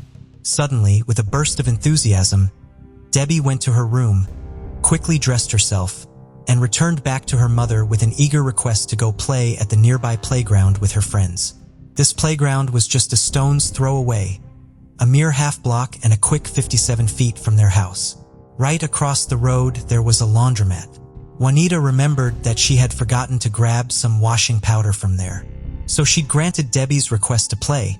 She asked her to run a small errand. "While you're out, dear," she said, "please don't forget to pick up the washing powder we need." With a cheerful nod, Debbie happily ventured outside to join her friends at the playground, and didn't forget to promise her mother that she'd return home before dinner time. Little did they know that this simple request would mark the beginning of a mystery that would haunt their lives for years to come. The playground was just a mere 5-minute stroll for Debbie. Her usual routine was to play for about an hour and then head back home. So Juanita naturally thought she'd be back in roughly an hour and a half. However, when 2 hours slipped by with no sign of Debbie, Juanita began to wonder. She thought, maybe she's at the laundromat, imagining the crowd there was causing the delay. But as 3 hours came and went, the sun sat below the horizon. Juanita's concern grew stronger. This was far from the normal. And as the evening darkened, Juanita's worry also deepened. Debbie had always been punctual and never missed her curfew before. By 9:45 p.m., when John, Debbie's father, finally arrived home, Juanita couldn't contain her concern any longer. She anxiously asked him if he had seen or been with Debbie on his way home. But John's face mirrored her distress when he said that he had no information about Debbie's whereabouts. The worry that had begun as a tiny spark now blazed into a full-fledged concern for their beloved daughter. At the moment, listening to the voice, Martin also emerged from his room, and he couldn't help but notice the worry etched across his parents' faces. Being concerned, he inquired about what was happening. Juanita, torn between protecting her ailing son and the growing anxiety over Debbie's absence, finally broke down in tears. She told Martin that Debbie hadn't returned home, and she and John were going out to search for her. With a heavy heart, Juanita asked Martin to stay behind, keeping an eye on the house and let them know immediately if Debbie returned. It was a moment of heart-wrenching decisions for the family.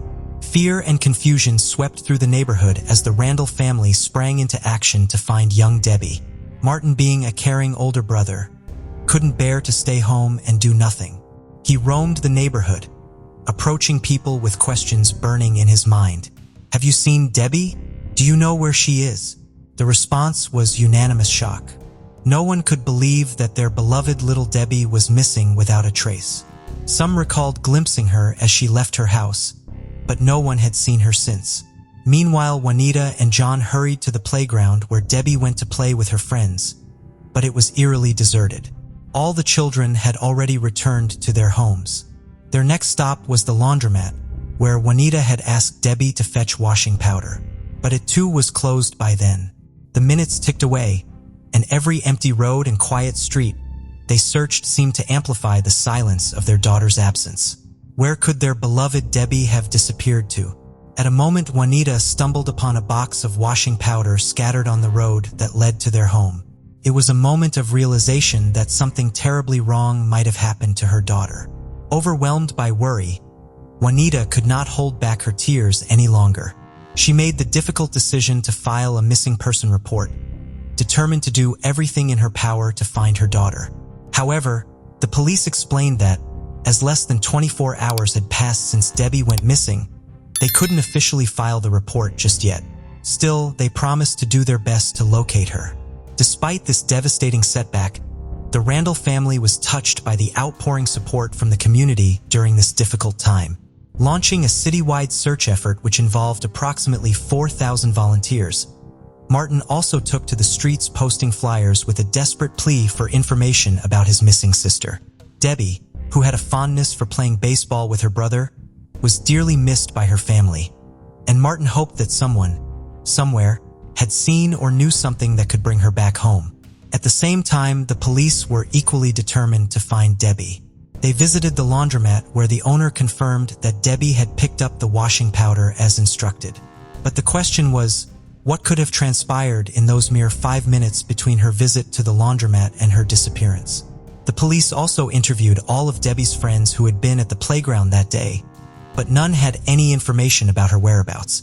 16 long days passed, and yet there was no sign of Debbie. Juanita and John were still hoping and waiting anxiously for their beloved daughter to return home safely.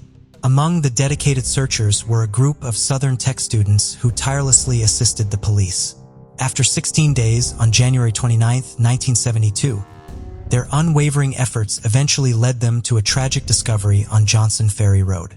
On the other side of the woods, they found Debbie's lifeless, partially unclothed body.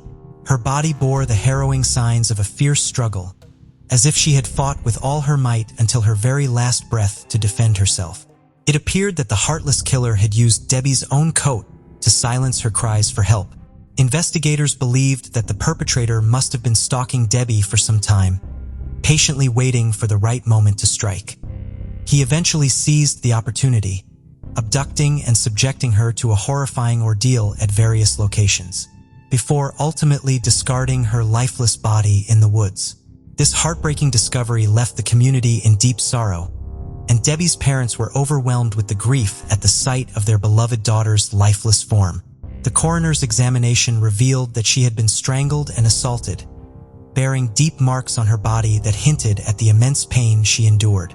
During this examination, a significant discovery was made: an unidentified hair possibly belonging to her assailant. This find had the potential to be a breakthrough in the case. However, due to the limitations of medical technology in the 1970s, there was little they could do with the hair at the time. So it was carefully preserved, waiting for future advancements that might one day help uncover the identity of the person responsible for Debbie's tragic demise. As the days turned into months, detectives tirelessly pursued hundreds of leads, yet each one seemed to lead nowhere. Despite their dedicated efforts, the police found themselves in a frustrating loop, unable to uncover the vital clues needed to solve the case. These turn of events left the Randall family with haunting questions. What truly transpired on that tragic night? Who bore the responsibility for their daughter's demise? They grappled with not only the profound loss of their cherished Debbie, but also with the agonizing frustration of justice eluding them. For nearly 28 years, the puzzle of Debbie's murder remained without a solution. However, in 2001, fate intervened, giving the case a new chance. Detective Morris Nix, who couldn't shake the memory of this unsolved mystery, began to comb through old cold case files. As he pored over those documents, he stumbled upon Debbie's murder case. Diving back into the details, he felt like there were concealed aspects that hadn't been thoroughly examined. In the initial 1972 investigation, Following his instincts, Detective Morse made the choice to reopen the case. He retrieved the evidence box, which had been tucked away for years, and inside it, he found an unidentified strand of hair that had been preserved with care. The FBI conducted numerous tests on it, but even with their efforts, they couldn't determine whose hair it was. The technology at the time just wasn't that advanced enough, so they wait for the day to finally bring the breakthrough in the case. This case stayed unresolved, but in 2015, it gained momentum again when Detective Morris volunteered for the Cobb County Cold Case Unit. He brought fresh eyes in the aid of advanced medical science, determined to crack the mystery that had baffled the police 46 years earlier. With the help of the media coverage which shone a spotlight on this old case, a woman named Sandra Walker emerged from the shadows. She had been one of the kids who played with Debbie on that fateful evening of January 13, 1972.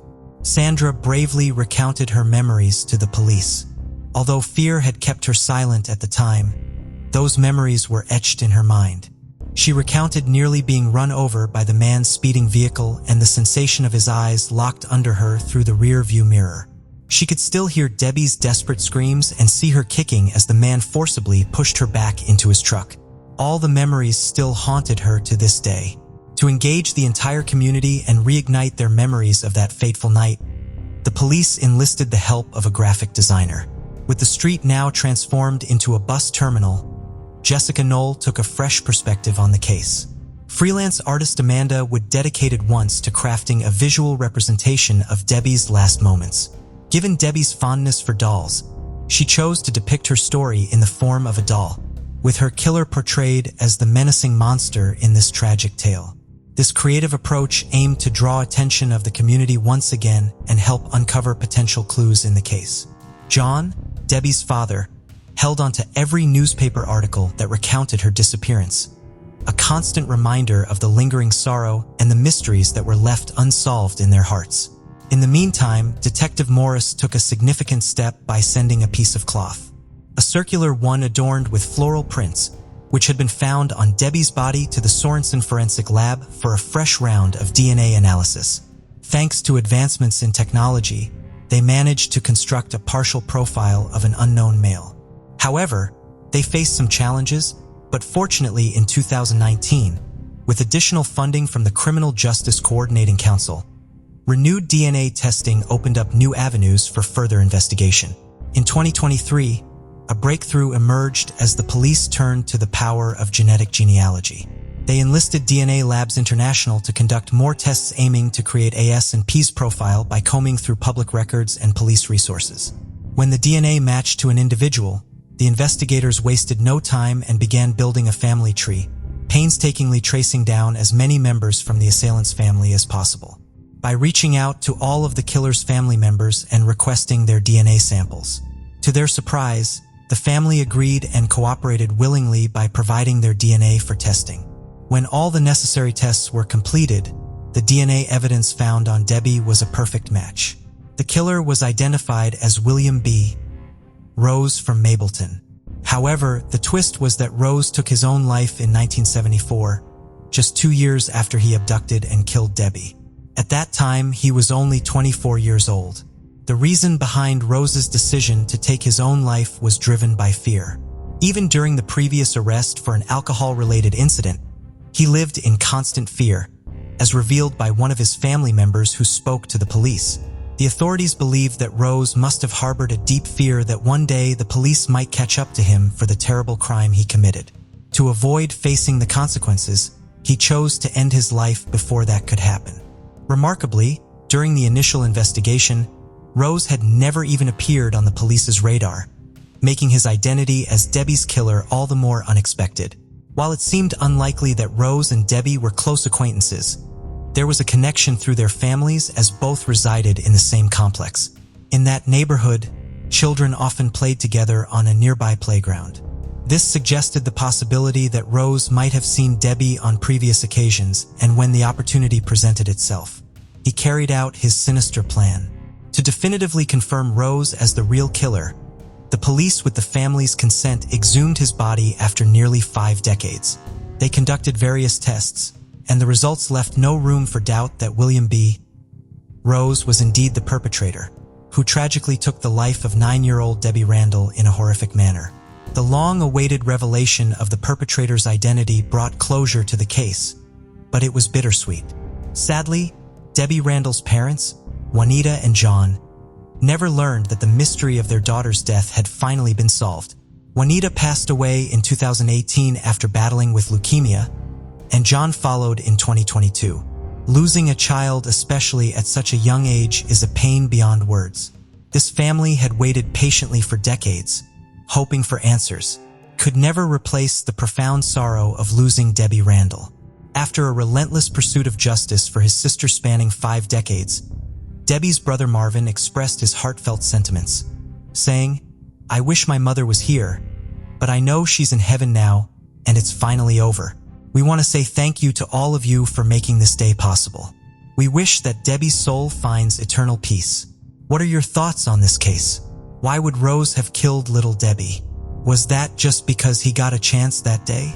Or was it already planned? We'd love to hear from you. If there's a case you'd like us to cover, don't hesitate to drop your recommendations in the comments section below. 16-year-old Billy Carroll was a well-known figure in his Chicago neighborhood, known for his friendliness and humor.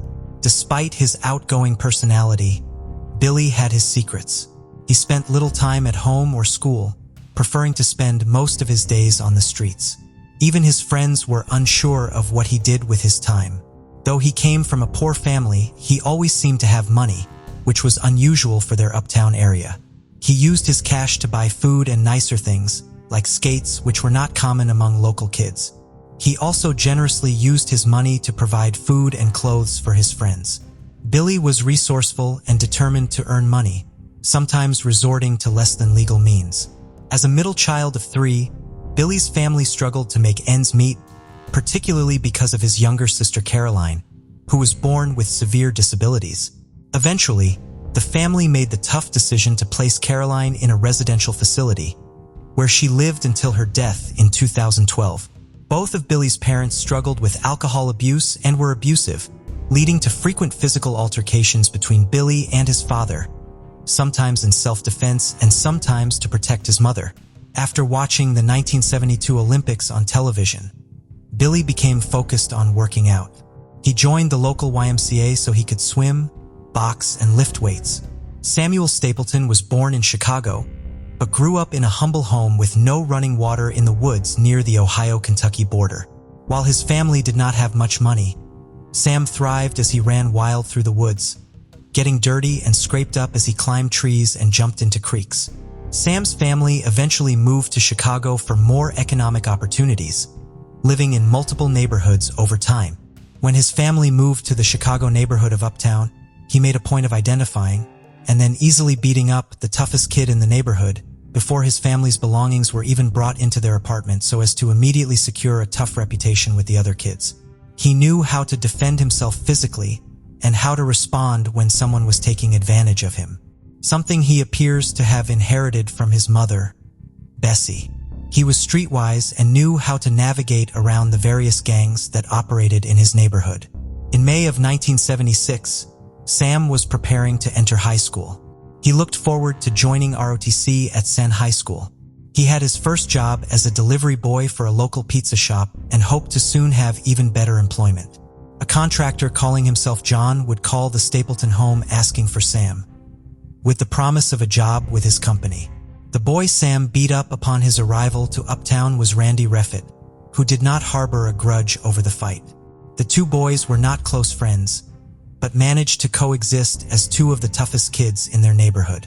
Randy was one of 4 children, and his family originally hailed from Kentucky. His father was abusive towards his mother, and the children sometimes tried to protect her from him. They all, including Randy, would sometimes run away for brief periods when their home life became too difficult to deal with, but they always came home after a short time. He was just 15 years old when he disappeared on May 14, 1976. Dale Landegan moved around extensively as a child, which was reflected in his name. His name was really Frank, but his father nicknamed him Del because he had been born in Delaware, which eventually evolved into Dale. He and his 4 sisters all adored their mother. After years of living in Brooklyn, The family moved to Chicago's uptown neighborhood in 1969 to escape growing crime in New York and join Dale's great-uncle Pablo, who owned an apartment building where he offered Dale's family a unit.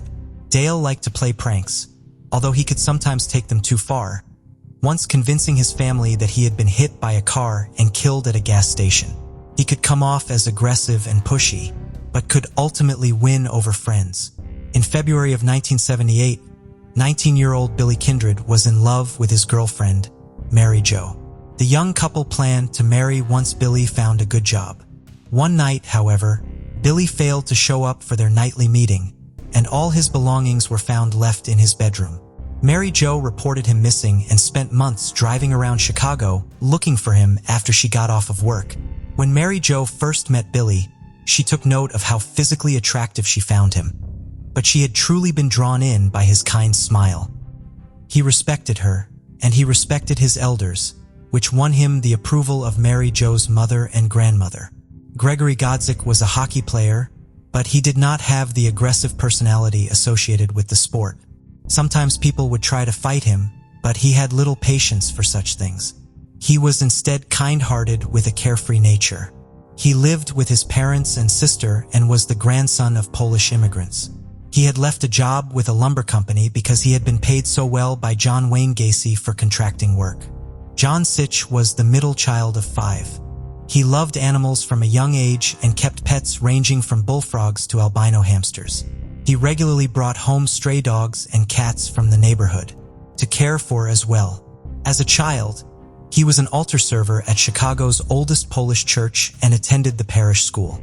His family moved to the suburb of Des Plaines just before he began his junior year of high school, and he quickly made friends with the members of the school's drama department, hanging out with them in the woods after school. He also got a job at a local pet store. One of his high school friends described him as a sweetheart and claimed to have never seen John without a smile. He remained close with his friends in Chicago even after he moved, and returned there for parties and nights out, although he was not a big drinker. 20-year-old David Talsma volunteered for the Marines in 1977. He was on inactive duty when he had plans to attend a concert in Hammond, Indiana, on the evening of December 9, 1977.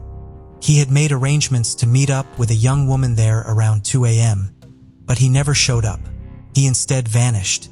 15-year-old Rob Piest kept a busy schedule. He was an honor student at Maine West High School. He was 2 merit badges and a community service project, shy of reaching his goal of becoming an Eagle Scout.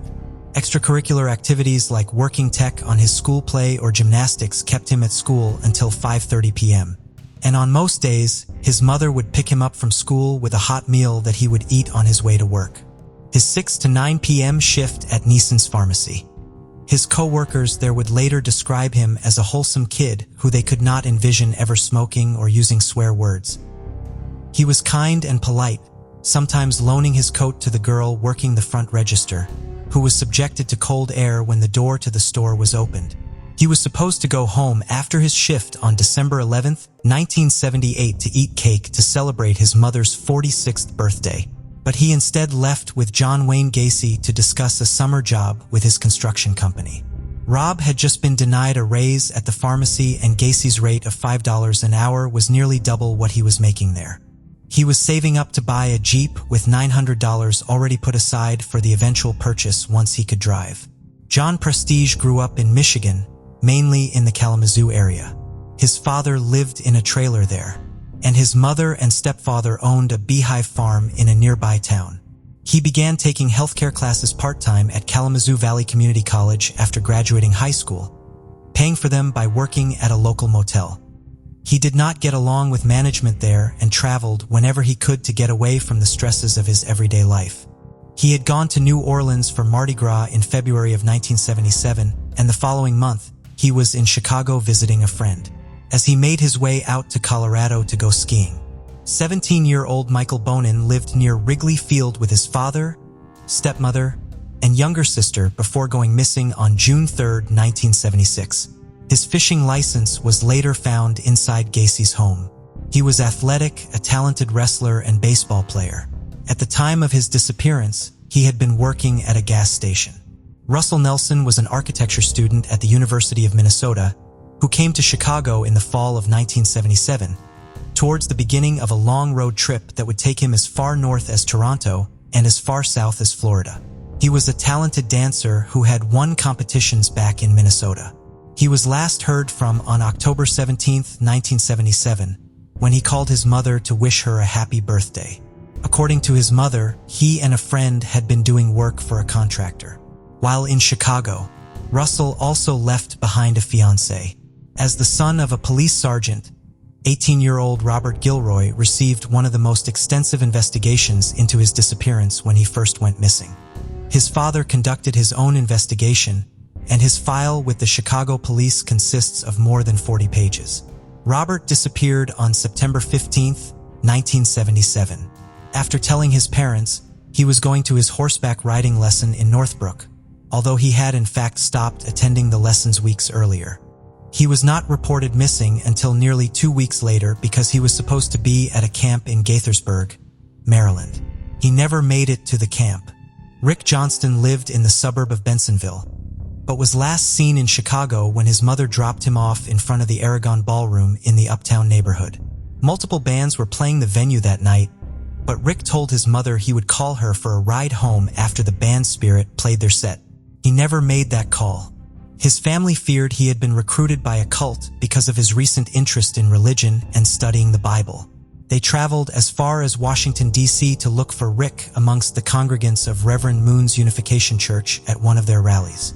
19-year-old Darrell Sampson was a native of West Virginia who was living in Chicago's Uptown neighborhood when he went missing in April of 1976. He had previously run away as a juvenile in 1973 in an effort to get out of a court appearance related to curfew violations. Within a few days, he was at his father's house in Virginia. After he disappeared in 1976, he would not be seen again until his remains were found under Gacy's dining room floor. The end of 1978. The family of Matthew Bowman of Crystal Lake, Illinois had already lost one of its members to homicide. Matthew's stepfather, Anthony Rovatuso, was shot and killed during a carjacking in 1975.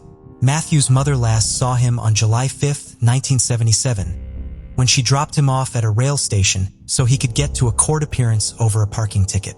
He called her a few hours later to let her know he would be going to Chicago to visit his sister at her apartment. He left his sister's apartment around 6 or 7 o'clock that night after telling her he was going home. He never arrived. John Mowry had also been impacted by homicide before he himself was murdered. In November of 1972, when he was just 14 years old, he had been sent to his sister Judy's apartment to check on her, only to find her stabbed to death on the floor. John joined the Marines after graduating high school, returning to Chicago after completing his service. He worked at a bank and began taking accounting classes at Truman College in Uptown. The last time his mother saw him was at her home, where he came for dinner in an effort to cheer himself up after one of his dogs was struck and killed by a car. 20-year-old Tommy Bowling was the married father of a 3-year-old boy named Timmy. Before disappearing on November 18, 1977, he called his parents home to check in on his father, who had not been feeling well. Around this time, he had been receiving threatening phone calls, which he took seriously enough to instruct his mother to contact the police should she not hear from him for 24 hours. 16-year-old Robert Winch was one of 6 children from Michigan. His father taught physics at Kalamazoo College. Robert had difficulties at home, which led to him staying in a foster home during weekdays. He ran away from that foster home in November of 1977. Timothy O'Rourke was 20 years old when he vanished on June 30, 1978.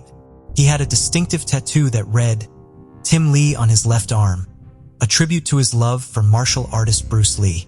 He frequented gay bars and was close friends with a transgender woman, which Gacy's defense team later tried to use to undermine the witnesses, who spoke on his behalf at Gacy's trial. 20-year-old James Matsara of Elmwood Park was last seen by his family the day after Thanksgiving of 1978. He had the nickname of Mojo. 16-year-old Kenneth Parker's family lived in the Edgewater neighborhood after moving to Chicago from Tennessee. He was going through a difficult time and was on parole. He spent a lot of time hanging out at the Yankee Doodle Dandy, a restaurant in Midtown, with his longtime friend Michael Marino.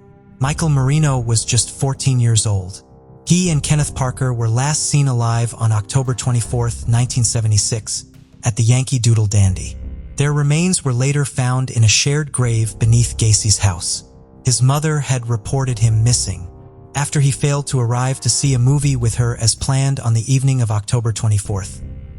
John Bukowich was later described as a nice kid who lived with his family on the north side of Chicago. He was close with his parents and sisters and had plenty of friends.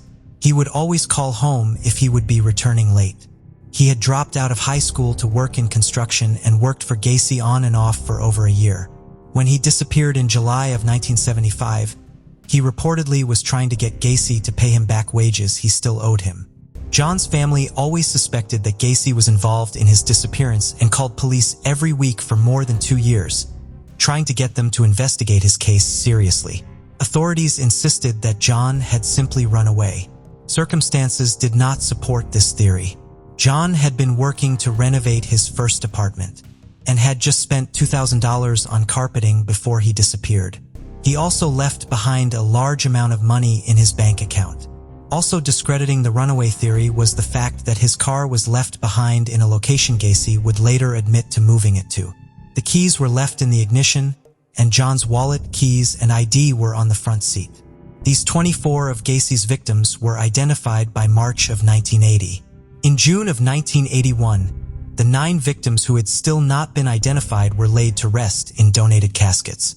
A short service for all 9 victims was held outside Abbey Chapel of the Oak Ridge Glen Oak Cemetery, and each victim also received his own graveside service when he was buried under a grave marker reading, "We remembered." Each victim was buried in a different cemetery. In May of 1986, one of these victims was identified as 16-year-old Timothy Jack McCoy, leaving authorities with 8 individuals to identify. Tim had small-town origins, but an extensive travel history, living in and visiting numerous states across the country during his short life. This was the result of both his father's restlessness, which brought the family to places like California and Florida, and his own. He was mischievous and daring from a young age, and was never afraid to throw himself into a lake or even a moving boxcar without hesitation. At 15, he left school and obtained a fake ID so that he could work as a forklift operator. Tim's life was largely formed by his large extended family. It made up a large part of the population of his hometown of Bartlett, Iowa, and he traveled regularly to spend time with the members of the family who had moved throughout the Midwest. He spent New Year's of 1972 visiting one of his cousins in Michigan. He left Michigan by bus to return to Omaha, where his father was living, on January 2nd. He had an overnight stop in Chicago during which he met Gacy at the Greyhound station. In October of 2011, Cook County Sheriff Tom Dart announced a renewed effort to identify the remaining 8 victims. They were all exhumed so that samples could be taken for DNA testing, and Sheriff Dart made an appeal to the public, asking for friends and relatives of young men or teenage boys. He went missing any time between 1970 and December 22, 1978, to contact his office. The appeal quickly yielded results. The boy previously only identified as Gacy victim number 19 was identified as 19-year-old William George Bundy. On November 29, 2011, Bill's mother had feared he had been one of Gacy's victims and tried to get his dental records to submit to police as they had requested back in 1979. However, his dentist had retired, and by the time she was able to track him down, he had destroyed all of his records. Bill was identified after his brother and sister provided DNA samples. Bill had been popular at Senn High School and had plenty of friends. According to his sister Laura, all of her friends wanted to date him and only came to see her at her house for the opportunity to see her brother. He was a talented diver and gymnast. However, Bill ultimately chose to drop out of high school to begin doing electrical work. Bill went missing in October of 1976. One evening, he told his family he was headed out to a party as he was leaving the house. He forgot to take his wallet with him. He never came home.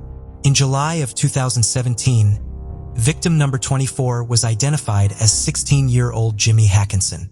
His mother had gone to Chicago from her home in Minnesota in 1979 to try to learn if her son was amongst Gacy's victims, but she did not have dental records to submit to the police to identify him.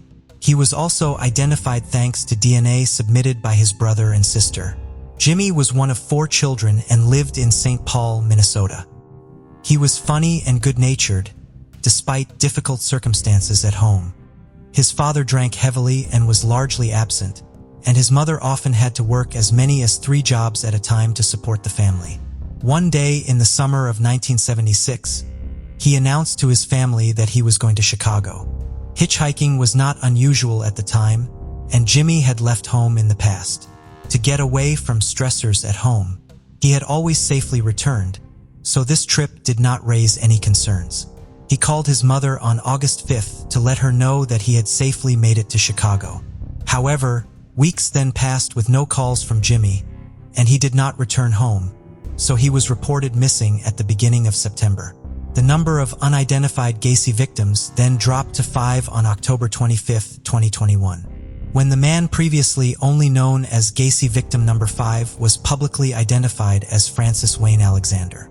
In addition to his extended family, Wayne is survived by his mother, 2 half-sisters, and 2 half-brothers. DNA extracted from one of victim number 5's molars had undergone 8 months of specialized testing and processing to prepare a profile suitable to be used with genetic genealogy. The Cook County Sheriff's Office partnered with the DNA Doe Project for the genealogical research. Genealogists identified Wayne as a potential match and submitted his name to the sheriff's office. Investigators there used more traditional means of investigation to follow up on the lead, when they could not find any evidence of Wayne being alive after the time period when they believed victim number 5 was killed, which would have disproven the identification. They traveled to North Carolina to meet with his family. They collected DNA samples from Wayne's mother and brother, which confirmed that Wayne was Gacy victim number 5. Wayne was born in 1955. He grew up in North Carolina and lived in New York for a time. He got married while he was living there. He and his wife moved to Chicago in February of 1975, but the couple soon divorced after 3 months of marriage. His family never filed a missing persons report because, based on certain decisions that he had made, they believed he wanted to be left alone.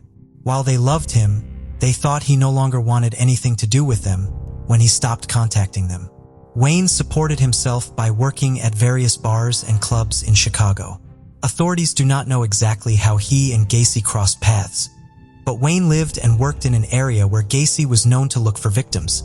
He lived near several other victims of Gacy, including William Bundy, who lived just blocks away from Wayne. Wayne would have been 21 or 22 years old when he was killed. The last official record of him was a traffic ticket issued to him on January 5, 1976. He was buried at Gacy's property under an individual whose death authorities have placed on March 15, 1977, indicating that Wayne was killed sometime during the window of time between receiving the traffic ticket and the death of the other victim. Financial records show that Wayne earned very little income in 1976, potentially indicating that he was killed earlier on in that window. When investigators returned to the Alexander family to confirm that Wayne was in fact Gacy victim number 5 on October 22, 2021, there were 5 generations of the family in the room to hear the news. Wayne's mother was the first parent to still be alive to be notified that their son had been identified as one of Gacy's victims since the renewed effort began in 2011. The family greatly appreciated the kindness the people of Cook County had showed Wayne, giving him a proper funeral and burial, even though they had not known his identity when they did so. As of November of 2022, 5 of Gacy's victims remain unidentified, but investigators still hope to one day identify all of them. Victim 10 is believed to have been between 17 and 21 years old, and between 5 feet 7 inches and 5 feet 11 inches tall. He had a well-healed fracture to his left clavicle. His time of death has been estimated to have been between March 15th and July 5th of 1977. Victim 13 is estimated to have been between 5 feet 11 inches and 6 feet 2 inches tall, between 17 and 22 years old. His hair was a dark enough brown that it would appear black. He was probably suffering from a severe toothache at the time of his death, which has been estimated to have been between August and October of 1976. Victim 21's remains were completely skeletonized by the time they were discovered, complicating the process of determining exact details about him. He was most likely between the ages of 15 and 27, between 5 feet 8 inches and 6 foot tall, based on the location where his remains were found, relative to other victims with known dates of death. It is believed he was killed sometime between June 13th and October 25th of 1976. Victim 26 is estimated to have been between 5 feet 2 inches and 5 feet 6 inches tall, and between 22 and 30 years of age. He was most likely murdered sometime between June 13th and August 6th. Victim 28 was killed sometime between early 1972 and the end of July of 1975. He was between 5 feet 8 inches and 5 feet 9 inches tall and 14 and 18 years old. He was found wearing a white metal band on his left ring finger. He had brown hair and may have previously broken his right upper arm. Thank you for joining us on this journey into the depths of unsolved mysteries. Cold cases not only challenge our understanding of the past, but also ignite our curiosity and determination for answers. Remember to subscribe to stay updated on our latest investigations. And if you have any information regarding the cases we've covered, don't hesitate to reach out. Together, we can shed light on the shadows of the past and bring closure to those who seek it. Until next time, stay vigilant, stay curious, and never stop seeking the truth.